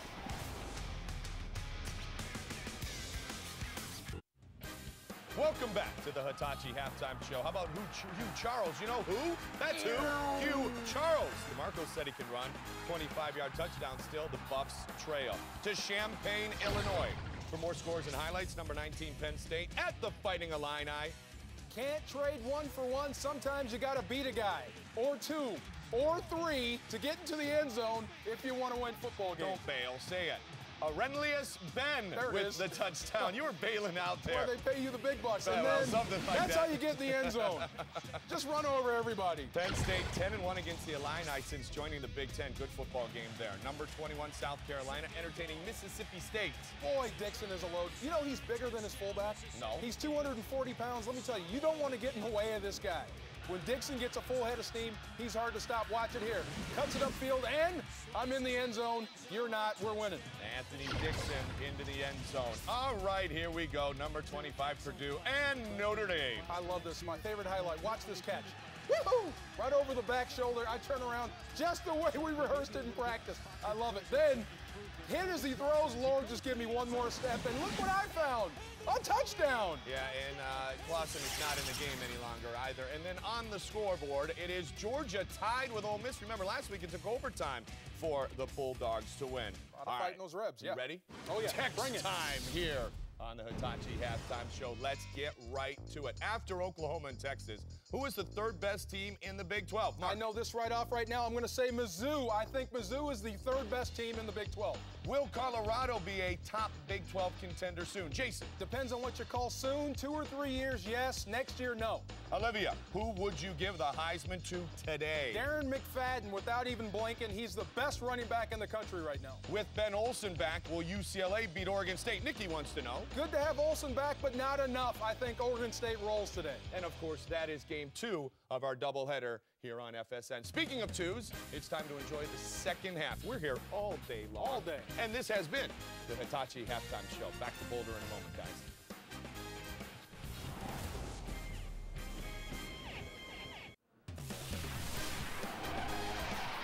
College football Saturday presented by Kyocera continues. The conference opener for the defending champion Oklahoma Sooners, the Buffaloes. Get ready for the start. The second 30 minutes of play against the number 4 team in the nation. Welcome back once again to Folsom Field. Joel Myers along with Dave Lattman. A real good start for both teams defensively, but you could see Oklahoma starting to impose their will. They started to grind and wear down Colorado in the second quarter. And there was only 1 turnover in the football game, Joel, in the first half, and it was a costly one as Oklahoma took advantage. Tight end's going to catch the football, doesn't. Tip drill, DJ Wolf says, I'm going to take it back short field. 11-yard line, 3rd down, touchdown Iglesias. First completion for Bradford. Then they put the tight ends in, and the tight ends get involved, and they make a lane for Alan Patrick. He scores. Now, Colorado's not done. Colorado's going to get after a little bit themselves, and Hugh Charles did a good job. But that turnover is big. Look at 3rd downs. Colorado's converting 50%. Oklahoma converting only 20% on 3rd down. But that turnover in short field was the difference, basically, in the first half for Oklahoma. Look Looking at some of the first half numbers, well, almost dead even offensively. And the one that stands out, though, as you talked about it, third down conversion. Nobody's done that against Oklahoma this year. In fact, Oklahoma holding their opponents coming in today to just 20%. Back deep, it's going to be Iglesias along with DeMarco Murray. Colt kicks it, and it's headed out of bounds. A good field position to start the second half for Oklahoma. And a possession and drive chart to start things off in the first half. A look now at what the Sooners did. Well, in the first 14 plays, Oklahoma generated only 27 yards. So you see right here, they had issues. Short field off the interception, 11-yard touchdown. And then, of course, they answer. When Colorado tied it up, they go 80 yards in 3 plays. They go on another drive. So the last 14 plays, they went for 152 yards. Their first 14 plays, they went for 27. A little bit of a difference there. Try to spread the defense. We saw jumbo looks from Oklahoma in the second quarter. It got it going for them. Now they're going to have Kelly and Iglesias on the same side, run it the other way. Alan Patrick tripped up at the line. Off balance all the way to the 38 for a gain of 3. And eventually, the Oklahoma Sooners, well, there's the offensive playmakers. Here's the playmakers. Remember, Bradford's first 2 passes of the game were dropped. He still goes 7 for 11, 101 yards and touchdowns. That's poise, that's composure. Alan Patrick averaging over 5 yards a catch. Iglesias with 2 catches, one of them the 11-yard touchdown reception that was long. Very quiet first half, though, for the wide receivers. Malcolm Kelly in particular. Finley dropped it. 3 drops. He knew that Wheatley was going to hit him as soon as he got it, and he took his eye off the ball. And look back at your original keys coming in. Yeah, Oklahoma, the first thing was alignment, assignment, adjustment. They've been pretty good on that. I mean, a couple of big plays that Colorado got was because Oklahoma wasn't quite lined up properly. They've been fairly balanced in their attack. You know, I think Colorado's defense is for real. Handled with success. I think they came out a little bit flat. You know, I mean, the first 14 plays of the game, they had some drops. They didn't bring their A game in the beginning. Bradford, nifty footwork to get away, and it's a low thrown behind his intended target. Just trying to hit Iglesias, but the heat did the trick. Chappelle Brown. Yeah, and Brandon Nicholas also involved. And they get after it. I mean, Colorado defensively at the line of scrimmage, and they're attacking. And look at the pursuit from the inside out. It's tough to throw a right-handed quarterback moving to the left with coverage. Not quite lead Iglesias enough. 3 and out for Oklahoma to start. The first 5 minutes of this third quarter are critical. Nice snap brought down by Cone. The end-over-ender to Chase McBride. Past the 25 and a good return. Taking it across the 30. Iglesias on his back out to about the 33. Now the drive chart. Possession to the first half for the Buffaloes. First of all, the snapper for Oklahoma is having problems. He short hopped one, then almost snapped it over the punter's head there. Here you take a look at Colorado. They went for it on 4th and less than a yard. Didn't work out. Interception. Those 2 drives really hurt them. This was a nice drive in response to tie the game, 7-7. But their longest drive sequence of the half, 7 plays for 22 yards. On the delay, Hugh Charles nailed trying to get it up the middle. Good play by Curtis Lofton. Otherwise, it's going to be big yardage. The middle linebacker doesn't get him. Take a look at Colorado's playmakers in the first half. Nice job by Cody Hawkins. The interception wasn't his deal. And he's going to catch the football. Hugh Charles gave him a nice little weapon at the running back position. He busted his touchdown run, got some space. Patrick Williams averaging over 11 yards on his reception. So pretty nice balance there for Colorado offensively as well. It'll be second and close to 9. Colorado had 2 3 and outs in the first half. Can't afford that to start the second half, trailing by 10. Charles buried right away. Now, right on the edge, English played off his block. Reynolds came over. It was a group effort. Now, keys for the Buffaloes once again. Well, they came into the game -6. Now they're -7 because they had the interception and no takeaways. So that's a negative. First down, not getting it done. Too many second and third and longs. Run game, not quite enough. 2.7 per rush. But they knew they were going to be in a real battle with Oklahoma's defensive football team. They have to do a better job on first and second down and not face those third and not 8 or more. And they get a 3rd and 10 to start the second half.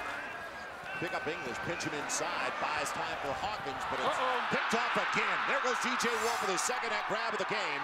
He's bumped out of bounds at about the 20. DJ Wolf did transfer, by the way, from Colorado to Oklahoma.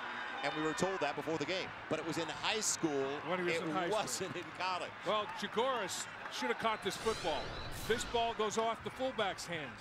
One went off the tight end's hands. This one went off the fullback's hands. And Jagoras can't make the play on it, tips it, gets it airborne. DJ Wolf on the tip drill again says, thank you. Now again, I was a running back at one time before I moved to cornerback, and now safety. And I'm going to get yards after interception, which is yay instead of yak. Well, but he gives him another short field. One was the 11-yard line, this one's the 22. It was back at the 11. Got a 13-yard touchdown pass after they lost a couple of yards.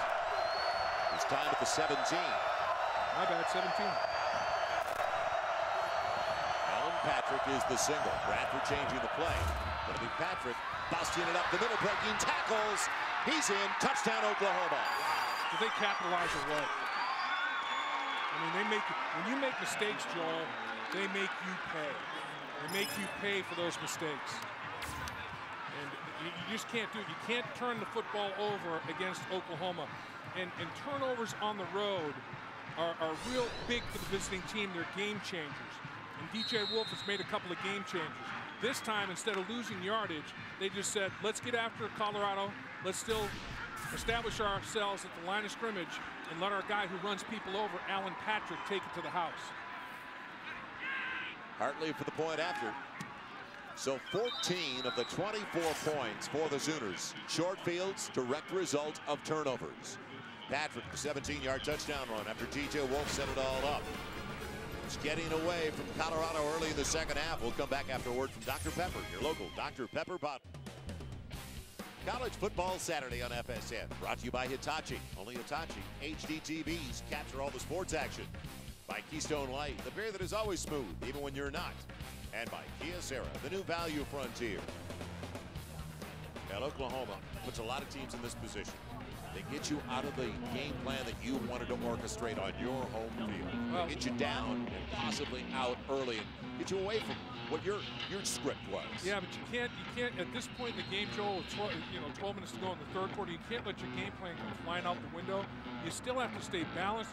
If you make it one-dimensional now, you're playing right into Oklahoma's hands, and it could get very ugly. You still have to try to do both. You still have to try to run this ball some to anchor that active defense.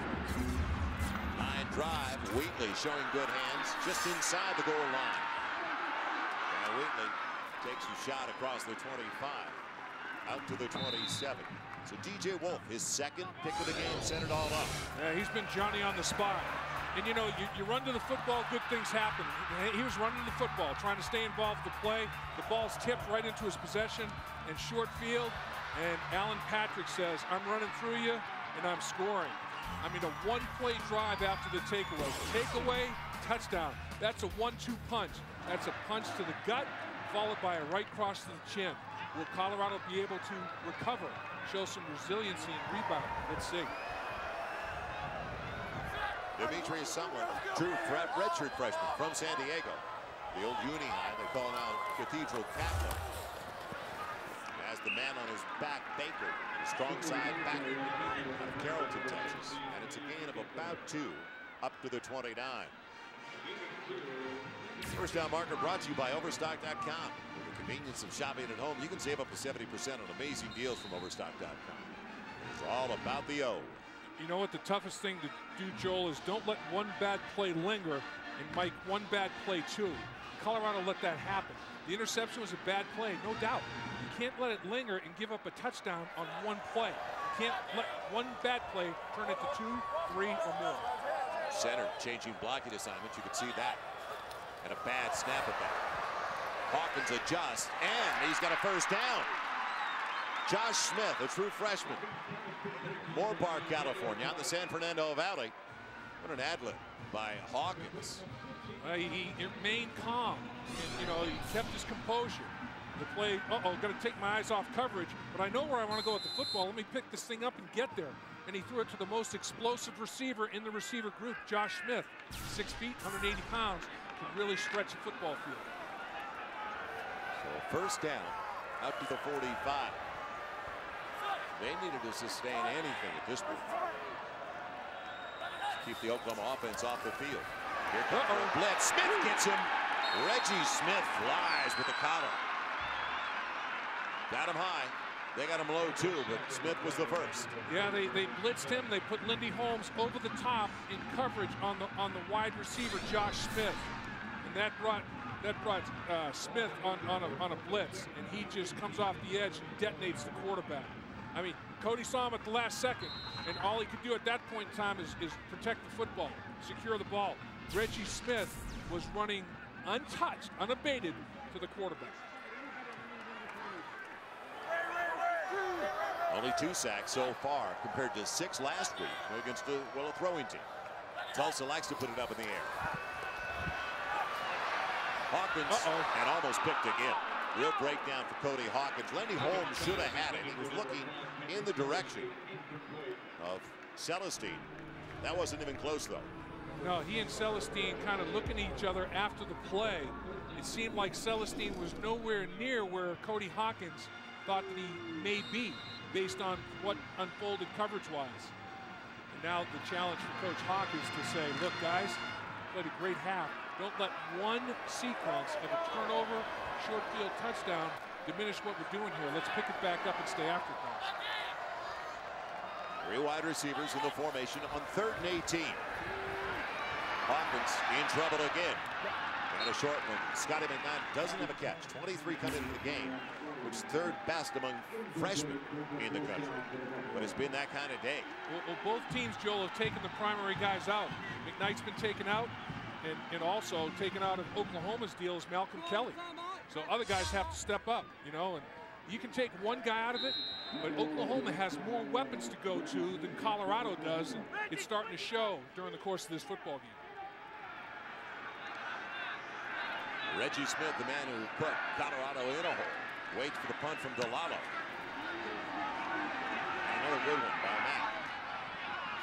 Smith gets the block after he broke the initial one, and what an ankle tackle. Otherwise, he is gone. Daniel Dykes, the safety, on the special teams coverage. It's out to the 32, and the Sooners in the driver's seat early in the 3rd. Sooners get it back, 5 minutes gone in the 3rd, and they're on top by 17. Well, Honda would like to take you for a drive around campus. And what a busy weekend at the University of Colorado. Homecoming weekend. So Jim Knox was out there. Knox in the middle of things everywhere we go. Knoxy loves a parade. Look at this. The homecoming parade. That's what it's all about. The pageantry of college football. Sooners send Finley in motion from the 32. And they get a free snap. Colorado is offside. Manuel Johnson's first catch of the game. He'll decline that penalty. I think they got 11. I think they got Brandon Nicholas a little jumpy out there. Decline the penalty, take the first down. Got 11. Johnson's got a grab. And they've not been able to get it to Kelly, Johnson, and Iglesias on a regular basis today. Offside, defense number 99. Penalties declined. Results of the play, first down. And Dave, if people joined us late and they look at the score, 24-7, they may feel like, wait a minute, Oklahoma dominating. Well, Oklahoma's had an 11-yard field and a 17-yard field to get 2 touchdowns. Well, interceptions are painful, but when interceptions didn't give the offense the ball in the red zone to start with on a short field, you put your defense at risk. DeMarco Murray torpedoed early by Dykes coming out of the secondary. Dr. Pepper game break. Let's head to Mike Goldberg. Mike, what's the latest? Well, Joel, we officially have our first upset of the day. Number 19 Penn State loses their 2nd straight game this week. They lose to the Fighting Illini in Champaign. Anthony Morelli intercepted 3 times. How about Ron Zook? He's got that fight back in the Illini. Illinois is 2-0 in conference play for the first time in 16 years. Hey, the Fighting Illini are fighting, Mike. I like it. Yeah, and they almost beat Mizzou on opening day in St. Louis. Missouri prevailed as Alan Patrick lugs it off right side. And takes it for about 5 to the midfield stripe, wrapped up by Alonzo Barrett. So good story. Dividing the lineup. Noxie, what's he doing on the sideline? Joel, you'll see Oklahoma continues to try to run that football, mixing the pass up well. I talked to Coach Hawkins at halftime. He realizes that Oklahoma wants to continue to just slash them on that running game. They want to establish that, and that's what makes the pass look and work a lot better. So he also said take away a couple of turnovers early on. They felt like they would be right in this thing, but right now Oklahoma's trying to dominate as they keep to the ground. Getting a late signal to Bradford in from the sideline. Play clock coming down. And on 3rd and 3, it's way behind Iglesias working against Wheatley. So you talk about the run, and I thought they would run on 3rd and 3. Yeah, Wheatley is a guy I don't think I'd attack on that 3rd down because that kid can cover. I mean, he plasters people. I think Wheatley is a guy that's going to play at the next level. Now, you know, people say he's only 5'10", 175 pounds. There are cornerbacks that size in the National Football League, believe me. He's a willing tackler. I think he's got a future. Great special teamer as well. That was big for Colorado. A lot of time left in the game. 8:24 to play in the 3rd. So we're going to stop after giving up 1 first down.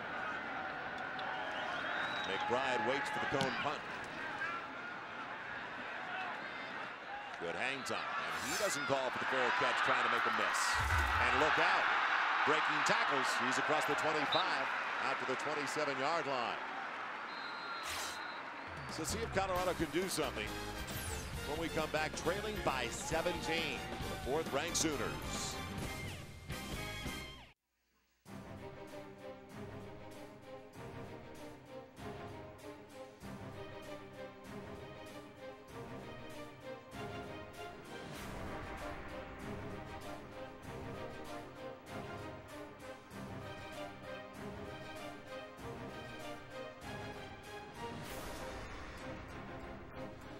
When I hear that music bed, Joel, I get all excited because I know good stuff's coming.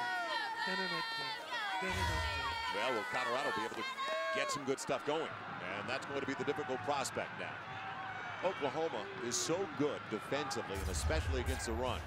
You wonder if Colorado can even run the football. They didn't run it well against Arizona State or Florida State. So what leads you to believe they can run it against Oklahoma? We'll find out, because they don't want to abandon it completely. Hugh Douglas, short side of the field. Maybe 2.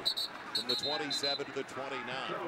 51 times they rushed the ball against Arizona State and Florida State. And they had only a net of 5 yards. Aflac! Our Aflac trivia. Last player to return a punt for a touchdown against Oklahoma. Not that difficult. Wasn't that long ago. If I can get it, which I did in the production meeting yesterday, I know everybody at home can get it. Very, very. If you want a clue, he aspires to be a mogul. He's a mogul, that's right. 7.5 to play in the 3rd.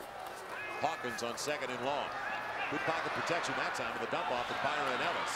But the pursuit again, the overall team speed of the Oklahoma defense. In the first half, Joel, Colorado ran the ball 17 times for 47 yards. Charles had 52 yards on 12 carries.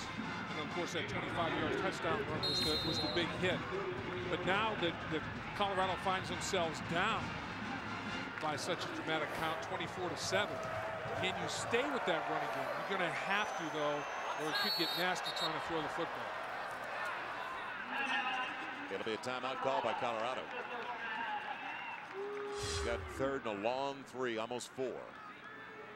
And we gave you a long time to figure this one out. It's called the game of beat the clock now.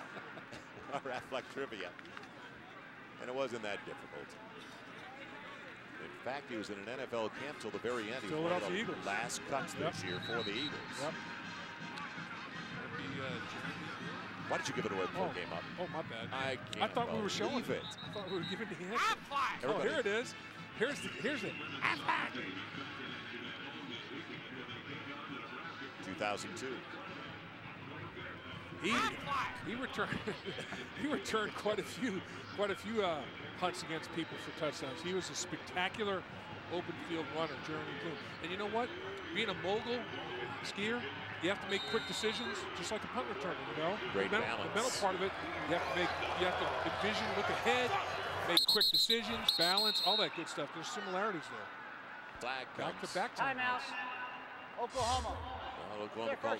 There was a flag from the back judge. He put it back into his pocket, but they've called the timeout.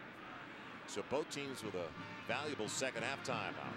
Much more so right now for Colorado. Well, on the premiere episode of Sports Science, the highest flyers in sports, who are they? And is hang time a myth or reality? Elite NFL receivers to NBA Skywalker, science of human flight. Put under the microscope. Sports Science premieres Human Flight tomorrow, only on FSN. Well, the way I look at that question, Joel, is for Michael Jordan, it's not a myth. For me, hang time's a myth. Well, hang time. But for MJ, hang time for you and for me is our vertical. Our vertical is basically tiptoes. It's about it. Oh, man. How about these guys? This is a great story. Nick Harris, George Hippolyte. There's only 11 in the nation that have been selected for the Good Works team.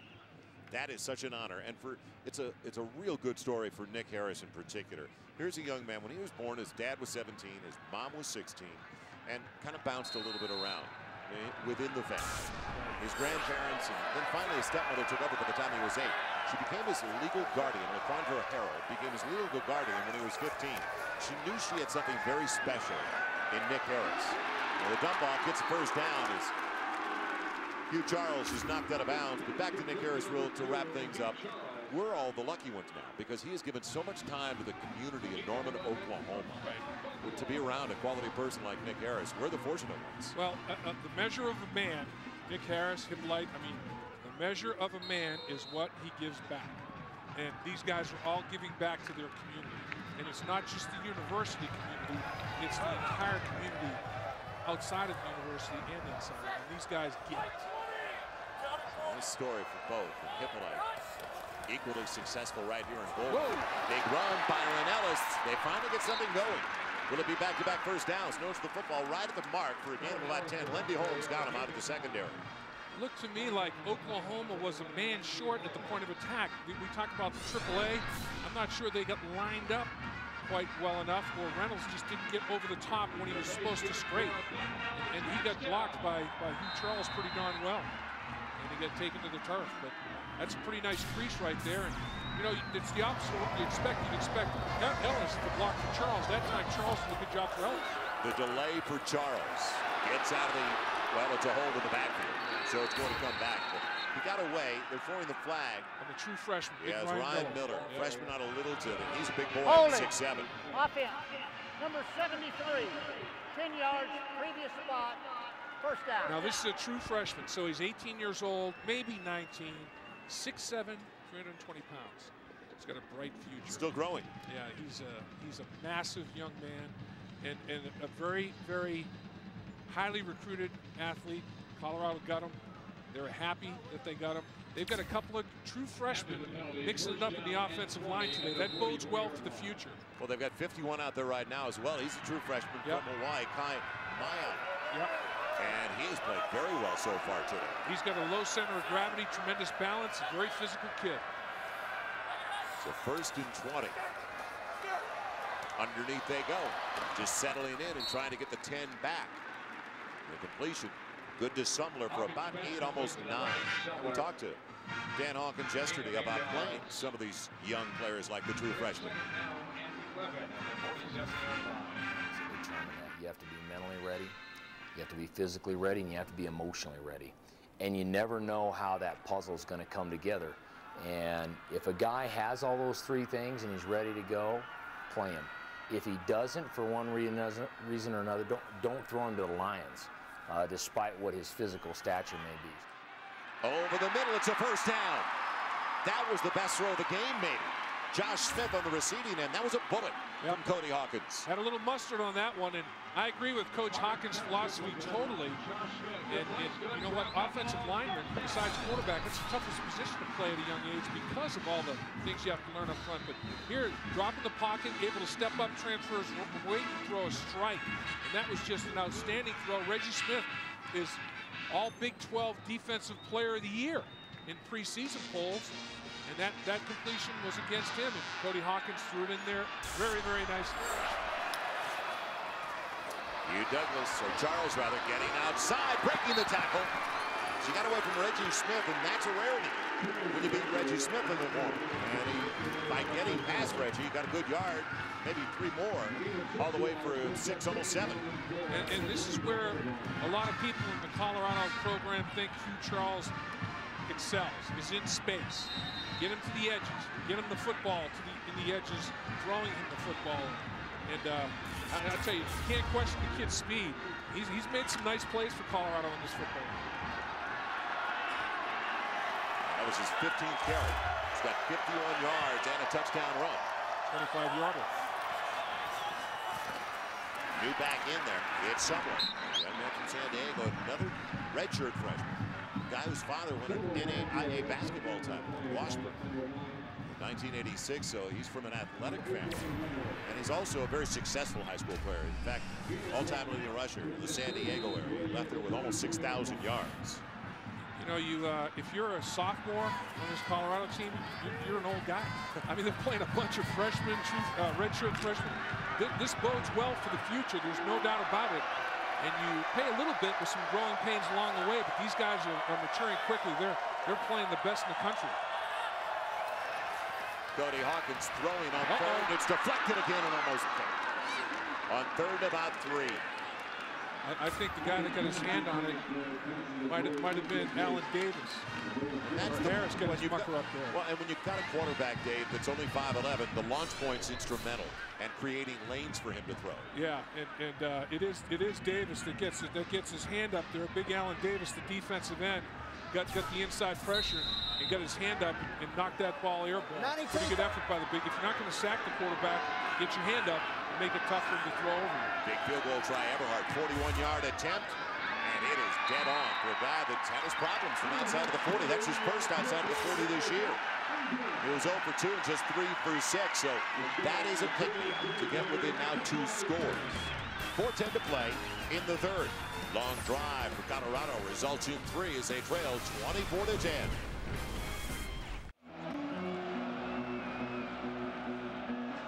Buffalo's alive and well, trailing by 14. A lot of people thought it'd be a lot worse at this point of the game. Murray will bring it back. And past the 25. Ankle tackle, otherwise he had some room to roam. He's brought down by nickel of the Sooners. Well, tomorrow, Fox NFL Sunday returns with Terry Bradshaw talking with Cowboys quarterback Tony Romo about the solid start for Dallas. Plus, Brett Favre has tied the all-time touchdown passing record. Our guys are going to discuss where the living legend goes from here. It's the Built Ford Tough Fox NFL Sunday pregame show. HD. Noon Eastern, 9 out of the West Coast. They held on to it for a while. Took place 50 yards. Settled for the 41-yard field goal. Now, from the 28, Alan Patrick. Waited for it to develop. And powers his way out to the 35. He was patient on that play, waiting for the blocks. Yeah, and here's where you say, okay, big boys, this is where we're going to let you get after it at the line of scrimmage and pound a little bit. Watch my man Lowhold at the left tackle position. Come out, little double, little push, stay after a little bit, get after things. And look at that offensive lineman Simmons down the football field, 7-8 yards, sustaining his block. That's good effort. It'll be second and about 3. And it's available for Iglesias and intercepted. Did he hold on? Yes, Ryan Walters with the pick. Big effort right there. Just a little bit too much on the football from Sam Bradford. He had Iglesias available to him. He went to Iglesias for his first completion of the day, which was a touchdown. But we've seen 3 interceptions now off of tipped balls. This would have been a spectacular catch for Iglesias. I mean, he sold out, laid out, didn't really lay out. He got one hand up on it. Actually, got to get 2 hands on that football. You have an opportunity to make a catch. Don't nonchalant it with 1 hand. Get after it with 2. Tips it to Ryan Walters, and Walters makes him pay. Iglesias took a little bit too much for granted there. If you can get 1 hand on it without even having to lunge, get 2 hands up there and catch the football, he let his quarterback down. Colorado gets it at the first turnover of the game for the Sooners at their own 38. Good field position. Byron Ellis slams his way across the 40, out to the 43 for a gain of 5. So that is Bradford's 3rd interception on the season. He now has 15 touchdown passes and 3 interceptions. And one of the interceptions was off a tip ball. That interception was off a tip ball. And the one that he threw at Tulsa was off of a bad read. So he's paid the price 3 times. I think he only has to shoulder the burden of responsibility once. I think his receivers, off these tip balls have let him down a couple of times. Colorado credit, you can say Oklahoma's a little off, but they're hanging with the number 4 team in the nation. Charles waits for the pursuit to go by him. Barely pulled down. And again, Curtis Lofton saved a big play. You hear the Hugh, that's not booing, that's Hugh. Hugh Charles has become a fan favorite here. And Joel, we talked about the resiliency. Would Colorado be able to withstand the storm of Oklahoma taking a 17-point lead? Well, they're chipping away. They're staying after it. And this is a football team that's showing some good signs of mental and physical toughness. And Coach Hawk has to like that. That was a nice block down flip by Dusty Sprague, the wide receiver. Staying after it. From inside the 47, a first down in Oklahoma territory. Ellis finds a huge hole to the left side. Another first down to the 35. That's just good vision right there. The play was designed, point of attack is to the right side of the offensive line. Nice job by the left side of the offensive line for Colorado. Sanders at center, doing a good job. You got to create a cutback lane. Watch the cutback lane that is created. Watch the guys do a job on the backside. Double team and then rub. You don't even have to really get a block at the linebacker level if you get movement on the down lineman. And at that point in time, it's impossible for Lofton to cover that big of a gap. First down at the 35 of the Sooners. Interesting look on the formation. Here Charles bouncing out. He breaks the tackle inside the 25. Pulled down at the 13. Give him the 12. Lofton caught him from behind. DJ Wolf, Joel missed him in space. DJ Wolf has had 2 big interceptions off of tip balls, but here he's unblocked and he's missed. I mean, Hugh Charles can make you miss. He has got good foot speed, and I'll tell you, he is lowering his shoulder pads and getting everything he can out of his runs now. I'm shocked. Shocked that they're peeling off this much yardage with the running game. It's down to their 12. 9 touchdowns and 16 red zone opportunities as we speak. Sumler is taken over in the eye. Moving the right guard. You can't lean forward like that and fake the start of a play. Devin Head lurks forward. Can't do it. Another young guy, a sophomore out of Corona, California. Here, right here. Watch him just kind of start to lean forward a little bit. You can't do that. You can't. Once you're in that 3-point stance, he's pointing out, hey, you can't do that. So that cost a flag. And when you're in the red zone, you do not want to have a pre-snap penalty. Coach Hawk is saying, man, we can't shoot ourselves in the foot like that. Oklahoma's tough enough as it is. We can't give back 5 yards. Well, they've got 4 plays on this drive, all runs, 50 yards. Sumler looks for a block. Cracks it inside the 15 down to the 14. You got a flag. Yeah, a late flag. They're getting after it now. Curtis Lofton was involved on the far side, and he went after the true freshman, Mayava. Yeah, Mayava lost his helmet. Yeah, the young man from Hawaii, and this is going to be, I believe, wish we could grow a hair like that. A personal foul. After the play, personal foul, number 40. Half the distance to the goal, automatic. Noxie, did you take a shot on that play? Yeah, I tell you what, it wasn't me, but they actually grabbed his hair. That's the personal foul right there. You got hair like that, it helps you in more ways than one. Man, they grabbed his hair, Noxie. What's up? Grabbing his hair, Dave. You wish you could only have hair like that. I put mine in a bun. I wouldn't let anybody grab my hair. I'd put it in a bun, man. So first and goal to the 7, trying to make a real game of it now. Draw within 7. In the eye, Sumler. It'll be Sumler going low. And crawls his way inside the 5. 5'10", 215-pound redshirt freshman. Okay, Oklahoma took advantage of 2 short fields off of interceptions. 11-yard line, 17-yard line. Colorado didn't have a big short field, but they got possession of the football on their interception takeaway. Will they score a touchdown? Will they capitalize? Will they finalize? If that's the case, the difference in the football game is one of those interceptions that Oklahoma took back inside the red zone. Can they get it in? McKnight, the only wide receiver, be a 62-yard drive. Points off a turnover. counter play. Sumler tied up in the backfield. And a big-time play by DeMarcus Granger to slow him down. He got penetration. Yeah, with the right guard and fullback in the counter. Tried hard, Joel, but Oklahoma was tough inside. So they shut him down inside the 4, and that's going to be the place for the first snap of the 4th and final 15 minutes of regulation. Damn, we got a good one going. Got a good one. Real good one going. 24-10, Sooners on top by 14. You're watching Big 12 football presented by Kyocera on FSN. Biggest possession of the game for the Buffaloes of Colorado. And welcome back for the start of the 4th. Joel Myers, Dave Lapham, Jim Knox at Folsom Field in Boulder. And you could not tell while we were away that Colorado was down by 14 listening to this crowd. and Joel, thinking ahead, if it doesn't work out on 3rd down, depending on where the ball is, does Dan Hawkins go for it on 4th down or kick the field goal? Dave and Buster's game summary. The ground game has been crucial for Colorado. Bullet into the end zone, almost picked off by Lofton. Tried to thread a low throw in to his wide receiver Sprague. Here you see a little motion, little crossing action, and runs a little pivot route. But that's just Lofton has that underneath zone coverage area. He made a nice drop and read Hawkins' eyes and almost picked it off. Big deal. Coach Hawk going for it here on 4th down. Down 2 touchdowns with virtually a quarter of football left. Thinking this is a great opportunity. Got to finalize on this drive. 3 wide receivers and DeVray in the slot. The tight end on 4th and goal from the 4.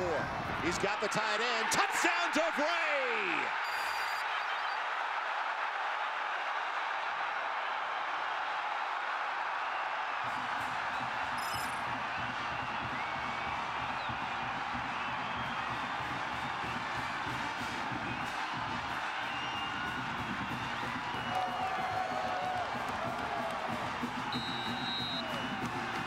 Nice rough by DeVray, nice throw by Hawkins. DeVray finds himself between linebacker and safety, and Reynolds and DJ Wolf collide. Touchdown. Point after by Eberhardt, and did he take a shot as he caught it? And Reynolds took a shot too from DJ Wolf. Man, oh man, it's getting physical, Joel. It's a brand new game in Boulder. No one could have predicted a very young group of Colorado Buffaloes would be hanging this late in the game with the number 4 team in the nation. But that is the case so far. A homecoming weekend at Folsom Field. As Colorado will kick it away. Back deep. It'll be DeMarco Murray. Joaquin Iglesias, 62 yards. It's points off turnover, don't forget. It's off the Ryan Walters interception. That's right. Because Iglesias nonchalant and got a one hand on the football, and the tip, Walters took advantage of it. It'll be Iglesias off the Cope kick from the 3. Over to the right, making a miss. Iglesias. They've got him cornered, but still a good return. Out across the 32 to the 33. And another look.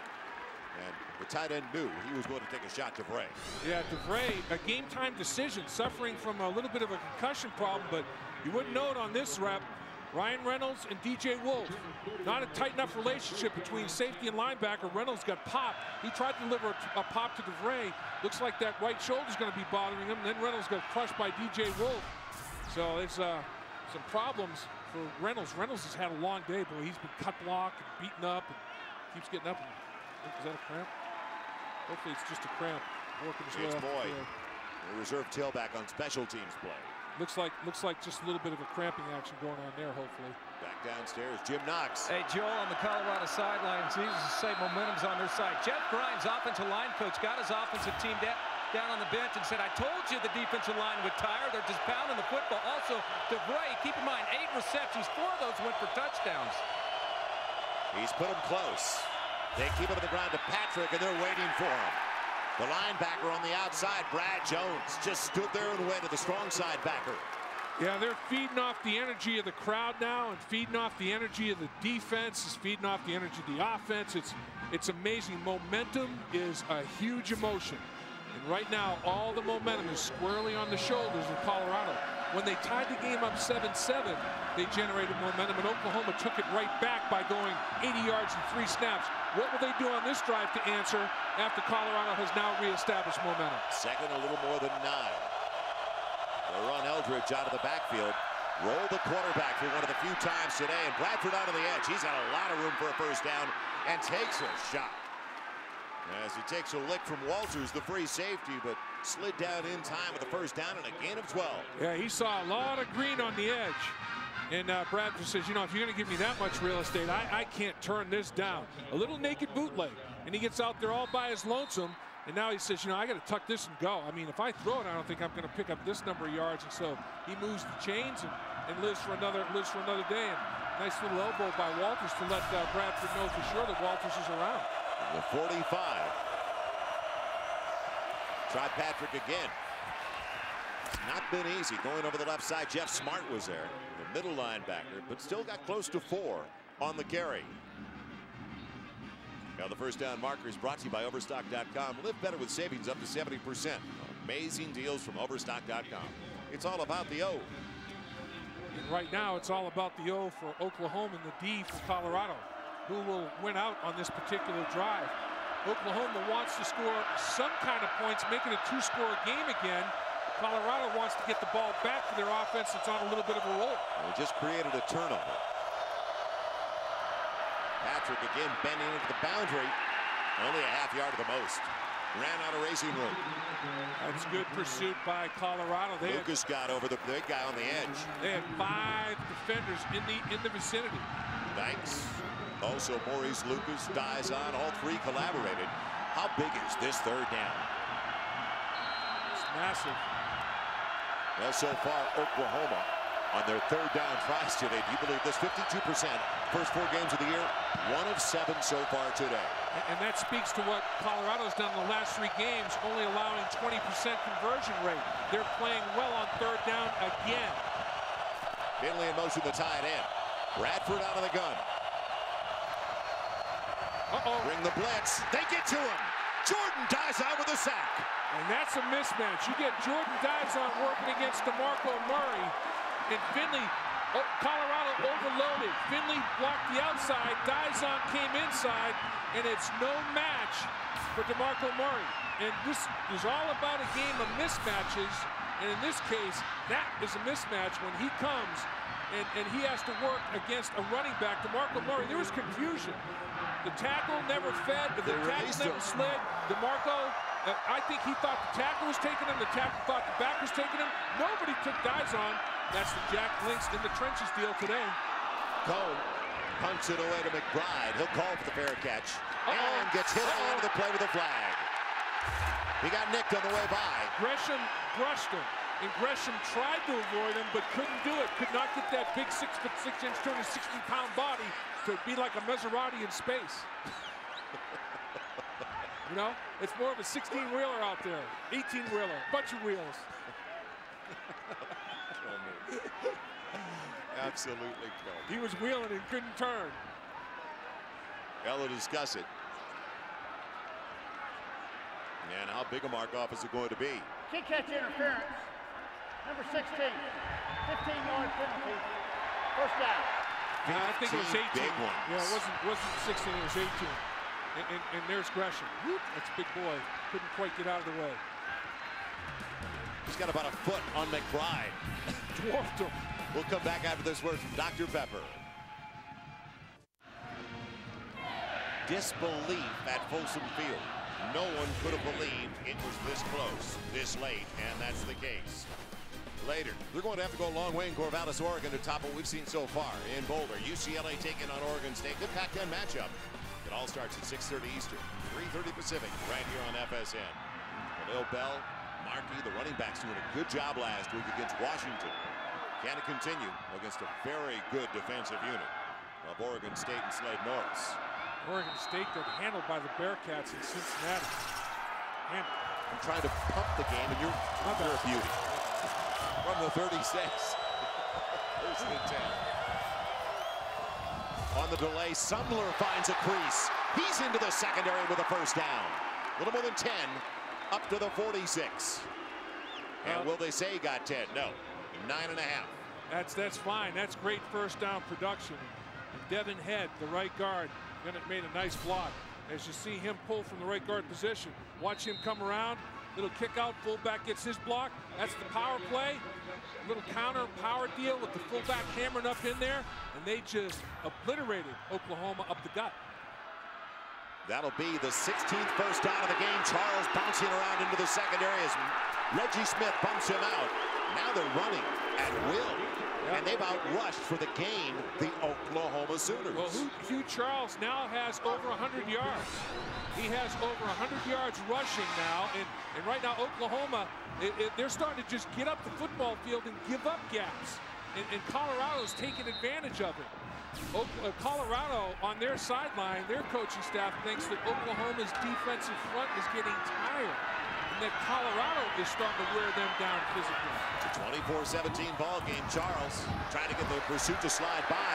Nifty move to cut inside. Clipped on the hip by Smith to be put down at the 37, but still a gain of about 5 for Hugh Charles. Hugh Charles is saying, I can't pass this opportunity up. I'm a senior. I don't get a chance to play Oklahoma anymore. And this 5'8", 190-pounder is doing everything he can to make sure that Colorado takes advantage of this opportunity. And it's boiled down to now, Joel, Colorado has made one more mistake in terms of turnovers than Oklahoma has. That's why Oklahoma has a 7-point lead. And here comes Colorado about to try to answer again. Bring back now is Ellis in front of Charles. Run Robinson in motion. Deception doesn't pay off.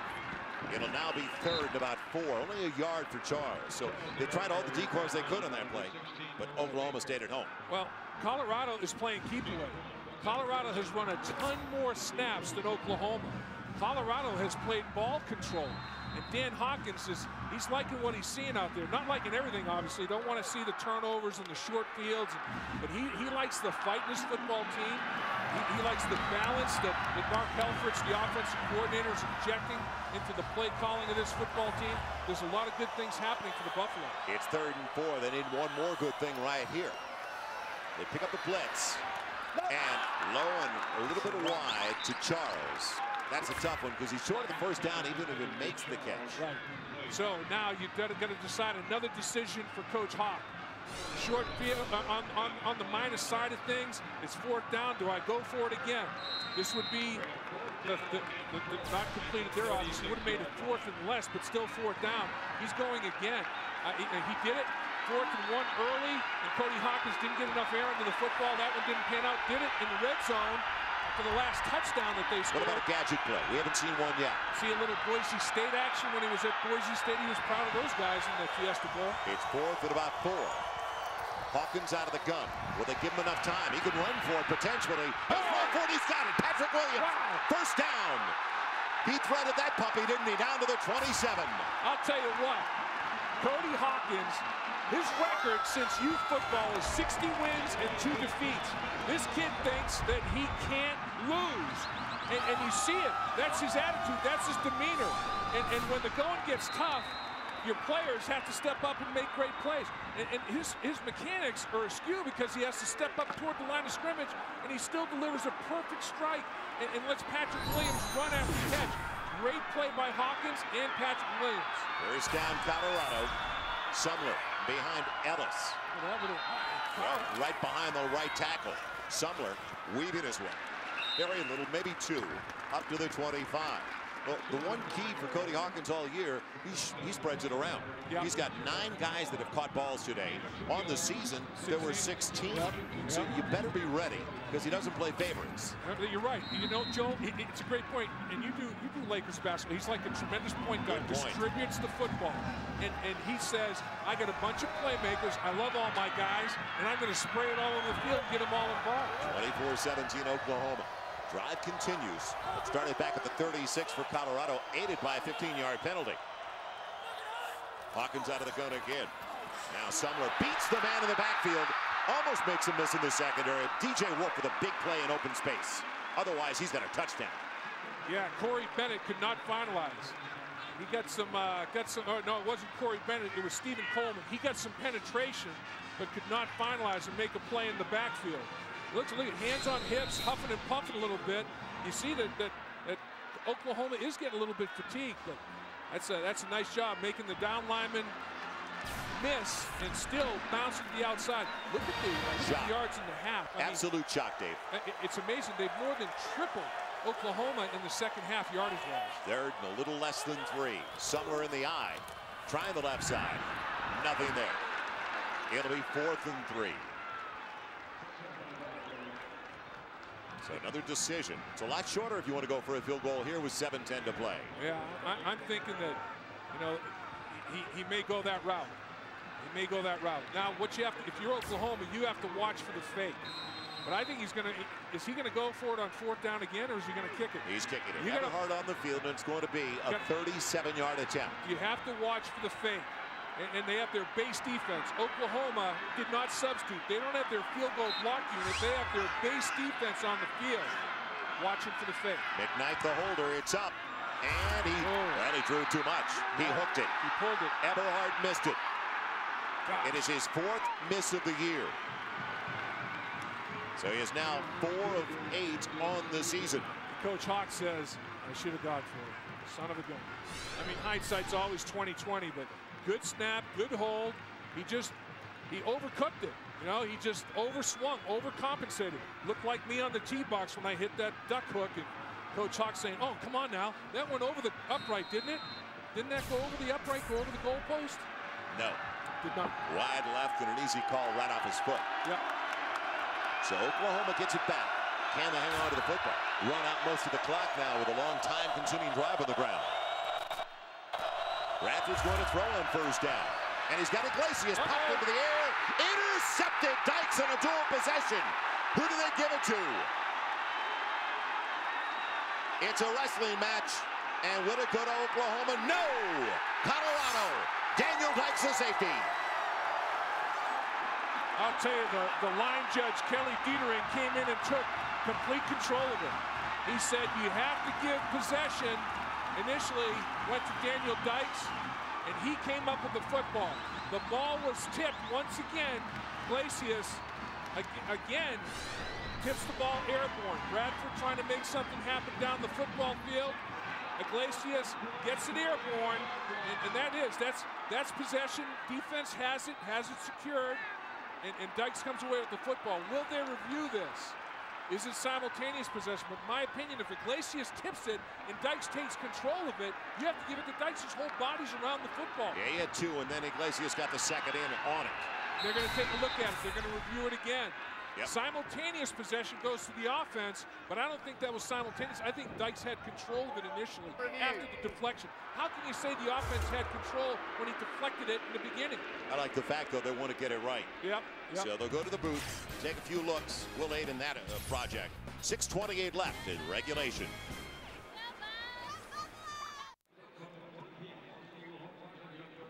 Does the pick belong to Daniel Dykes, the safety, and the Colorado Buffaloes? Let's find out from referee Randy Crystal as we head downstairs.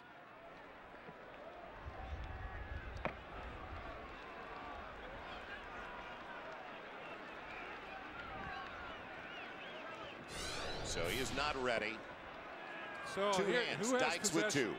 Dykes has possession. Iglesias tipped it. Dykes has possession with 2 hands. Iglesias tries to get a second one in there. I think Iglesias lost possession and tried to recontrol it. After video review, interception is confirmed. Yes. 1st down. Now the mistakes are even. 2 apiece. Will Colorado take advantage of this short field? They get the ball at the 43-yard line. Oklahoma has had 2 red zone opportunities once again. The 11-yard line, 17-yard line, touchdown. Colorado. Now, what will they do with this short field? They scored off their first interception. Will they score on this one to tie the game up? Dave, 14 of their last 18 snaps have been runs. That's amazing against a Sooner defense that's 5th in the nation in total defense. They wrap up Ellis in a hurry. And overall, with that snap now, there's been 36 offensive plays for Colorado to just 16 in the second half for the Sooners. Well, basically, Colorado is beating Oklahoma at its own game in the second half. They're running the ball. They're controlling the clock. They're controlling field position. I mean, Colorado has been the dominant football team in this second half to this point in time. Band's fired up. Inside of 6. You see some of the comparisons, what Oklahoma's done. What Colorado is coming up with so far. Sumler banging bodies and actually put down by his own men. Well, it really didn't appear to be a Sooner who knocked him down, but he was like a little pinball in there. That's the same play that they ran that he broke for big yards. And it's the counter up the middle, pull the right guard, lead with the fullback, and Oklahoma squeezed it better that time. And as a result, there was no lane for him to gash, and he got taken to the turf on the contact. So Oklahoma did a much better job of gap control integrity and squeezing the hole. And they convert on 3rd and 10 from the 43. 3 of 17 on 3rd down so far. Smith on the bottom of the screen was available early, not late. Back to the middle of the field. It's Dusty Sprague. 1st down. It's coming back. There's a penalty flag. I think there's going to be a hold that will nullify it, and it is. Hold on Colorado as Hawkins came out of pocket. But boy, that's just a great move by Hawkins, keeping the play alive, creating a play by getting out of pocket, buying time, all for naught, as one of his offensive linemen reached out and grabbed, and Coach Hawkins can't believe it. But I'll tell you what, Coach, you have a son that is one competitive, smart football player out there. He's playing as hard as he can for you. And there's father-son right there, talking it over. And now it's going to be 3rd and tough. You might have to think about 4th down. This becomes 4-down territory, possibly. Do they call that? Backside on Columbus. Is that the grab that they called? Do they call this one? Kind of stretch the clock there. What are they calling? But at any rate, a nice job by Hawkins, buying time and creating opportunity, all for naught. 3rd and 20. Trailing by 7. Bring the blitz that time. Yep. He'll step up through it. Oh, he's got him. Wide open to Sprague. Knocked away at the last second. What a play by Harris. He closed on that ball, Joel. He outran the football. And basically, Cody Hawkins with not quite enough arm strength to get it there to beat the speed of Nick Harris. Boy, Nick Harris took a shot. He's slow to get up, but he's working his way off the football field. But again, Cody just buying time. Look at Harris come after that football. And he went after it, he closed on it. He said, this is mine. And you almost have to reverse roles. I mean, Sprague did a good job of almost taking it away from Harris as Harris became almost like the primary receiver. Sprague had to become the defensive back. Delano wants to make sure Smith does not return it. He almost bobbled the snap. Hangs up a very high one. Effective one. And Smith fumbles it away.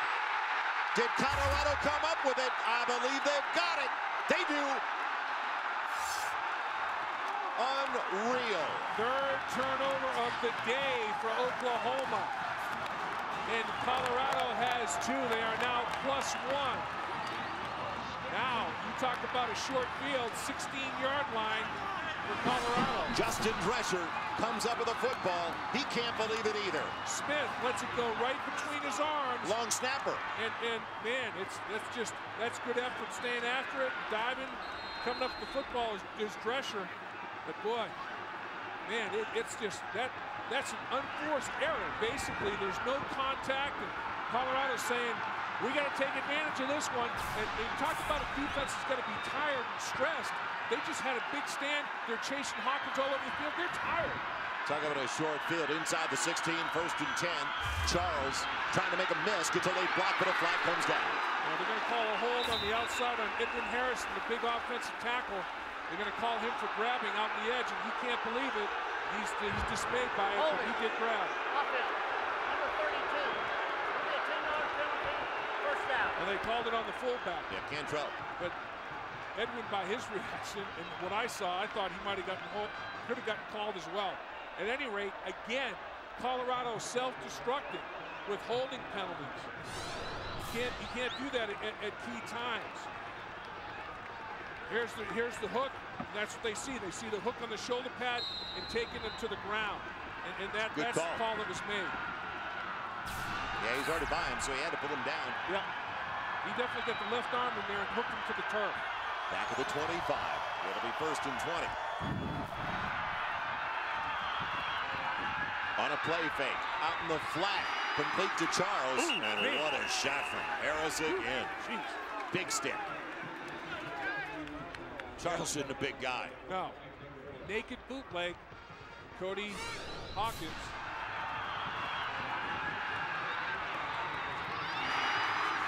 And that's what contact's like in the Big 12. And if you want to play running back, catch the football on the sideline and have safeties coming running at you full speed. And this is a safety built like a linebacker at 6'3", 232 pounds. In fact, in the nickel defense, he is a linebacker. He can lay the wood. Second, a little more than 14, almost 15. Short side toss. Charles breaking tackles out of the backfield. Did a good job just to lose a yard out of the play. And a late flag now. Yep. That came from the referee. Did they get him around the grill? They're up by the headgear. Face mask. Yep. Defense. Number 40. 5 yards. Not 15, 5 yards, so it's not an automatic and it first wasn't down. a dead ball foul, so it'll be second down over. And they'll be back on schedule about 2nd and 10, but Lofton, as he's trying to make the play, he hits him up high and then grabs, here it is, he grabs kind of at the face mask and the helmet area, and he gets called for the face mask. Not the personal foul, flagrant, intentional, but he got penalized 5 yards nonetheless. So now the holding penalty is kind of offset a little bit by that, you know, they get 5 yards of it back. They do get the down again, as you described, Joel. So now they're 2nd and 9. They're back on schedule. Instead of 1st and 20, much rather be 2nd and 9 against this Oklahoma defense. And this is basically the ball game for Colorado. They've only got 4:11 to play. This is their shot.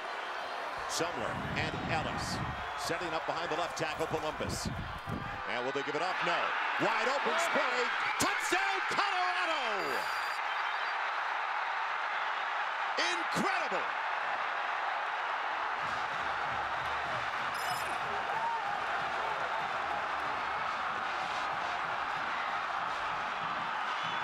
Broken coverage. Marcus Walker lost track of Sprague. Made a mental error at a very, very key time. Oklahoma in the secondary had problems last week against Tulsa, giving up over 350 yards passing. And Dan Hawkins' group made a big play against Oklahoma at a critical time. Extra point ties it up. Eberhardt came through that time. It is all even with 4:05 to play. Dusty, take a break. You deserve it. Now, how do the Sooners respond? That's key. How did the defending Big 12 champions respond to a mental breakdown? Walker can't get there. Sprague ties the game up.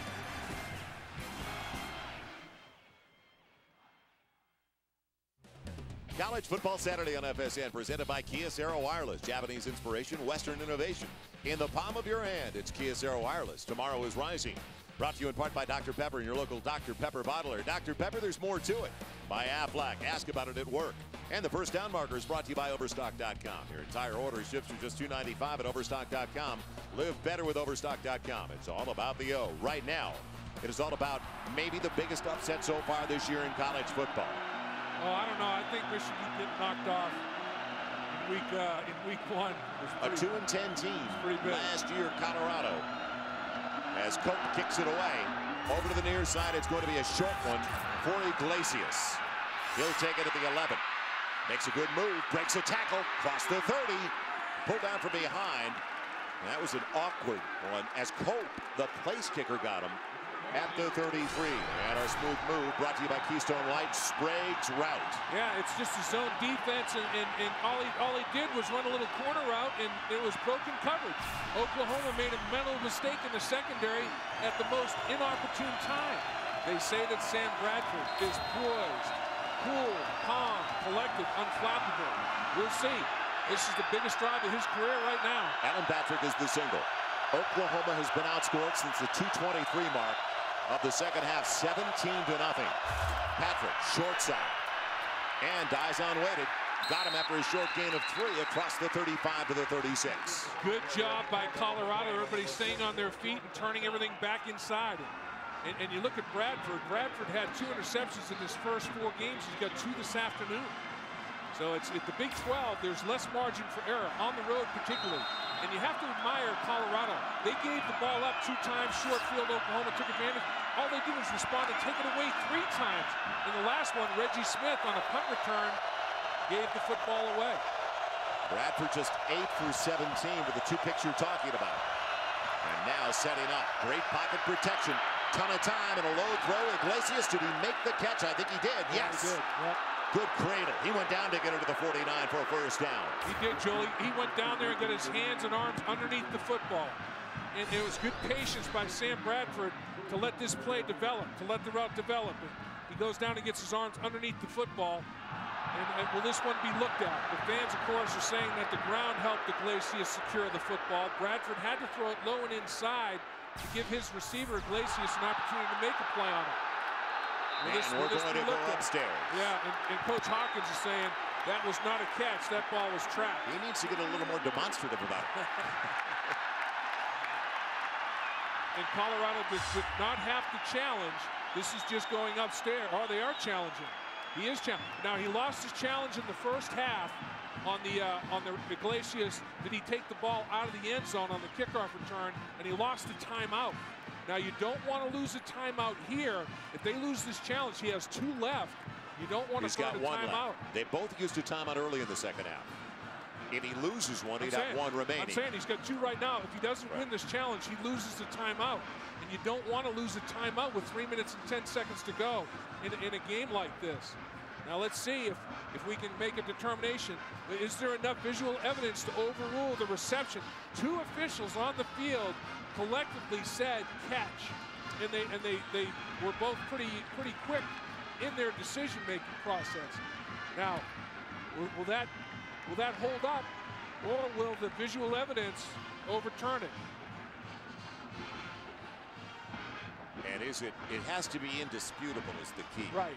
Otherwise, the play stands as called. It's like I said, I saw 2 officials signal reception. Wasn't one, and it didn't seem to be like, oh, not sure. They both signaled catch fairly quickly. So I don't know. Maybe they saw something from their angle that, absolutely convinced them. But, there have been some drop balls. Bradford should have a higher completion percentage, but bear in mind, he came into this football game completing 78%. And he had 14 touchdowns and only 2 interceptions. Today he's less than 50, or right at 50% now, but he's got 1 touchdown pass and 2 interceptions. So he doubled his interception total in 1 football game. First time this year he's looked like a freshman. Now that, I don't know. I mean, I'm not sure that I see anything that would necessarily overrule the call on the field, because Iglesias' body, is... He does have his hands under the ball, but does he separate his arms, and does the ball hit the ground? Does the ground assist him in making that reception? And they're taking a long time to decide.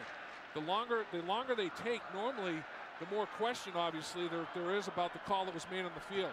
After video review, the play is being reversed. They're reversing it. 3rd and 7 from the 36. So Coach Hawk keeps his timeout. Does not lose the timeout. Still 2 on the board for both Oklahoma and Colorado, and a huge 3rd down now for the Sooners. Absolutely, and Bob Stoops can't believe it. He said, geez, I'm kind of surprised that one got overturned. But the longer that it went, it usually, if they're real sure about it, they say, okay, well, the call's going to stand. But on that one, the longer that it took, the more time that they took, they did feel like Iglesias separated his hands from underneath the football, and the ground did help him secure that football. The Sooners are only 1 for 8. Hard to believe on their 3rd down attempts. Patrick is the single. Finley's the motion man, the tight end. And now the linesman comes in to stop the play late. Did Colorado, somebody call timeout? Oklahoma from the bench. Yep. They called timeout. They only have 2. Now there's 1 left. Oklahoma. They burned 1 of theirs. They only have 1 remaining themselves. So you want to be a coach, do you, in the Big 12? Whew. This will cut down your life expectancy. Last week, we had an incredible one between Texas Tech and Oklahoma State, as Oklahoma State gets the huge play from Pettigrew in the last 2 minutes of the game. Brandon Pettigrew with a 54-yard touchdown. And then the final one, this throw right through Crabtree's hands, a little bit behind him, but it got into his body.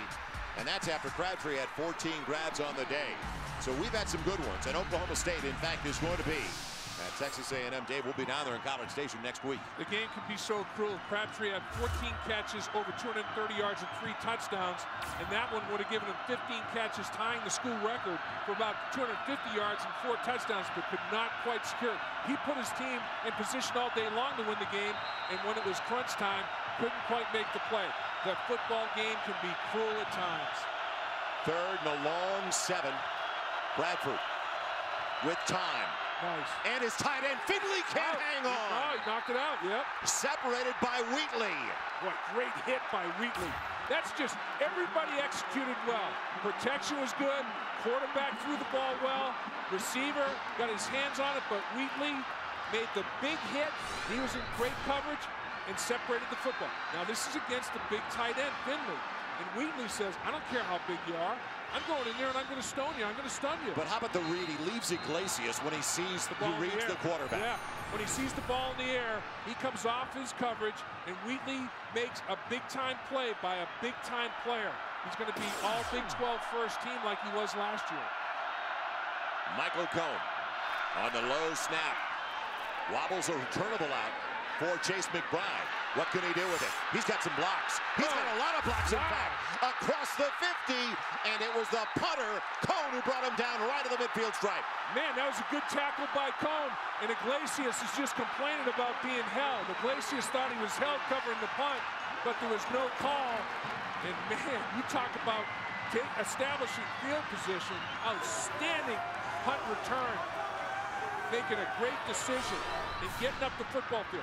Iglesias felt like he was held, and no call was made. But look at him just weaving his way through traffic, and that's a pretty darn good tackle in space by the punter, Cohn.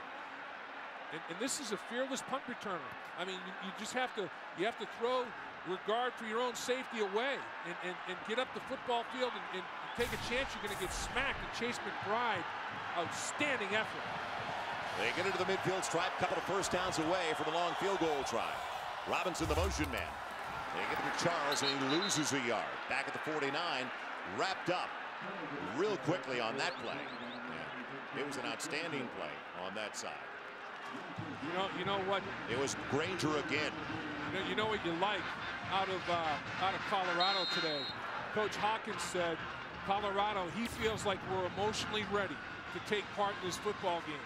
We feel like as a team, we expect to compete and win in these games instead of hoping and praying. So when we went to Georgia, we weren't ready emotionally to compete. We thought we were surprised we were in the game. Today, they feel like they can win this football game. Passing situation on 2nd and 11. Good pocket protection. Hawkins has him. It's complete, and a first down to the 35. Celestine, another true freshman. I'll tell you, Cody Hawkins loves to play the game of football. He loves to go out there and compete, and he knows what he's looking at. Cody Hawkins is one of these guys that gets, you know who he reminds me of? John Kitna. He gets everything that there is to get out of his ability. Cody Hawkins, he's got pressure coming in his face, a bull rush, an offensive lineman coming right back in his face. Unimpressed. I mean, he just fires the football, man. He's got a lot of courage. Well, now they can put the ball back on the ground if they like, and they will, with Charles running up the back of his own blocker, but bounces it outside, and he's lucky to get back to the line of scrimmage. Inside the 35. Well, you know, he's the size of Doug Flutie. Right. He's got the guts of Flutie, but he doesn't have the wheels. Flutie could really run. Yeah, he could really run. And Flutie had a pretty strong arm, Joel. Flutie could throw some strikes. Absolutely. He could fire the football. Dusty Sprague had a nice block to try to help Charles, who was in trouble. And Sprague, watch Sprague. Whoop, peel back, pick one off. Now make it one-on-one in space, and the tackle is made by Wolf. It'll be second, or a little less than 10. Final 65 seconds and counting. Do you believe this? Summer on the delay. Man. Weaving his way up the middle. Field goal territory down to the 28. Well, right now they're looking at a 45-yard attempt for a guy that just hit a 41-yarder. And that was his longest so far this year. He had been 0 for 2 before that from beyond the 40 this year. And looking at Oklahoma's defense, look at this huddle. Everybody's got their hands on hips. Everybody's a little bit fatigued. They've been on the field the entire second half. They have. I mean, they have not gotten enough support from their offense, and they are the ones that have been ball controlled and had to take snap after snap. And they have to suck it up. It's 36-21 in time of possession for Colorado. Now can they get the first down somewhere? No. Oklahoma gets the job done. So it's up to Eberhard with 18, and it's still rolling. And it's going to be Eberhard or overtime, it appears. So let it roll. He's got plenty of leg strength. He's never had a problem getting it there. His problem is overswinging. I mean, he's tried to hit the ball too hard.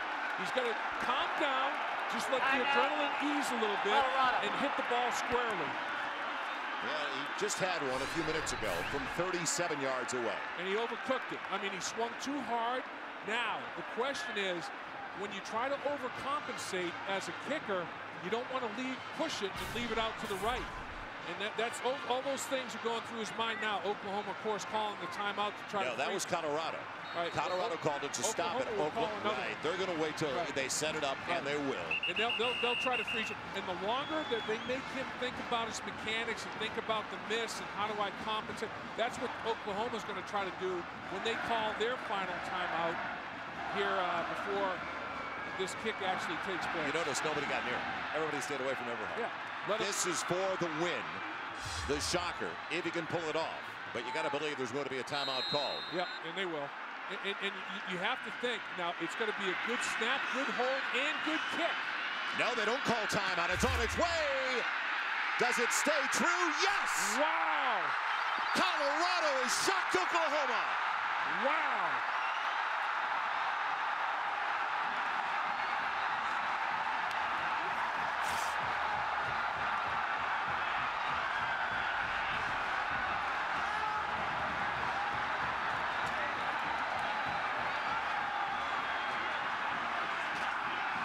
The Sooners are stunned on homecoming weekend at Folsom Field.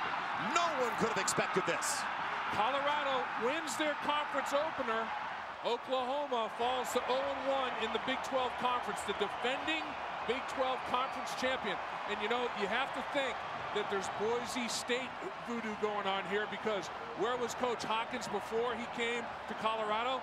He recruited a lot of those kids that beat Oklahoma in the Fiesta Bowl. And the Boise State voodoo seems to be still lingering with Oklahoma, because Coach Hawkins follows up a big bowl win for his the school that he coached for prior to. The Colorado Buffaloes under his reign do it again to Oklahoma. Are you surprised they did not call a timeout? I am a little surprised. I thought that they'd make him think about it a little bit longer. I really did. So from 45 yards away, Kevin Eberhard trying to win it for a second time already this year. He beat Colorado State in the opener, and I said, does it stay true because he's hooked the ball so much? It did. And I'll tell you, there's a legacy of kickers here. Crosby is now with the Green Bay Packers, and Coach Dan Hawkins, it's a signature win right there. He's been looking for a signature win, and that's a signature win. Bob Stoops can't believe it.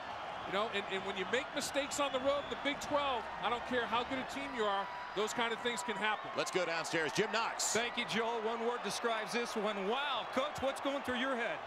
Well, this is a great football program with a lot of tradition, and we got great players and great coaches, and we know what we're capable of doing. And, you know, I've been behind the 8 ball a little bit the last couple years, but Buffs are coming around a little bit.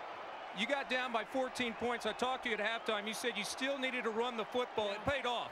Well, you know, we just stayed patient with it, and they're very good, but you can't back away from it. I thought we were able to just crease them a little bit, hang in there, get to them a little bit there in the 4th quarter, and, you know, they turned the ball over a little bit, which hurt them, but, you know, we haven't been doing a good job in the turnovers. This is the first game we've really been on the plus side in the turnovers, so, and a couple of turnovers we gave them 14 points as well. So, really proud of our guys, proud of our staff.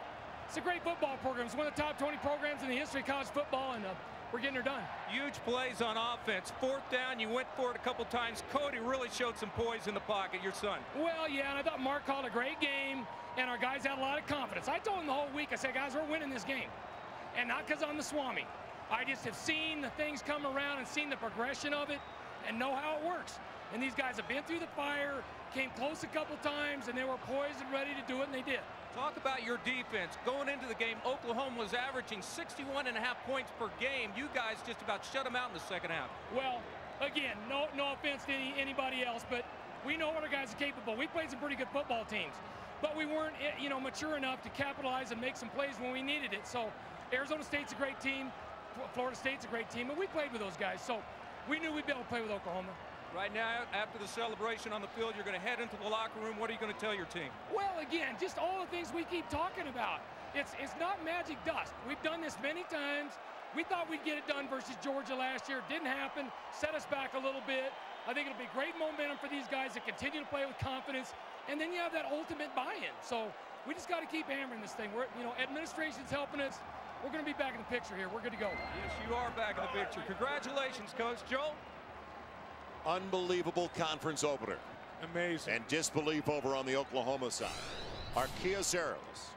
Well, before we get to our wireless call of the game, I thought that it could hook, and it almost did. He did a good job of compensating. He didn't overswing, you know, and it was the pendulum clock swing right there. And Coach Hawkins says, "Thank you, thank you, thank you." That was huge. And he hit in the opener in overtime a field goal to beat Colorado State. So Kevin Eberhard waited a long time. In fact, waited behind Mason Crosby. He's a senior from Broomfield, Colorado. So Eberhard finally gets his opportunity, and he makes the most of it against the Oklahoma Sooners. I think a big key in the game is when they fell behind 24-7, Colorado did not throw their game plans away. They said, we're staying the course. We're going to run it. We're going to throw it. We're going to be balanced. And then Oklahoma started giving the football up. Turnovers are deadly. Turnovers are the great equalizer. No matter what the situation, in Oklahoma equalized the game with their giveaways. It may take a while before they clear the field here at Folsom. Time for our Arceus wireless call of the game. Yeah, this is for the win. The shocker, if he can pull it off. But you got to believe there's going to be a timeout called. Yep, and they will. And you have to think, now it's going to be a good snap, good hold, and good kick. No, they don't call timeout. It's on its way. Does it stay true? Yes! Wow! Colorado has shocked Oklahoma. Wow! Back downstairs, Jim Knox. All right, thank you, Joe. I just pulled Dusty Sprague out of the celebration. It's pandemonium back there. You caught one of the touchdowns, the last touchdown. What was going through your head at that time? Catch the ball, really. I had the easy job. Everybody did their job on the line, and Steph ran that fake well. All I had to do, Cody threw a great ball. All I had to do is catch it, and that was the only thing on my mind. Take us through that final drive that set up that field goal. What was the mood in the huddle? What was going through? We just knew we had to take care of the ball. We had to pound it in there, and we had to go score. You know, whether it was 3 or 7, we knew we were going to score, and we knew we were going to win this game. Talk to Coach Hawkins, and you talk about knowing you're going to win this game all week. He told you guys are going to win this game. We're going to win this game. Yeah, he told us all week, you know, we're not surprised at all. Now we got to just get back to the drawing board. I'm sure there's things we got to correct tomorrow. And we got Baylor next week, and we got to keep rolling in Big 12 play here.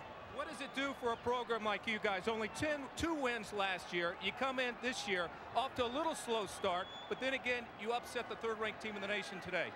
It's a great momentum booster. You know, we've been close, and we've been close, and we've been close, and we're all tired of saying how close we are. You know, we played Florida State tough. We played Georgia tough last year. We needed a big win, and the guys came through, and we played hard today and got one. We'll let you get back to the celebration. Appreciate the time, Joel.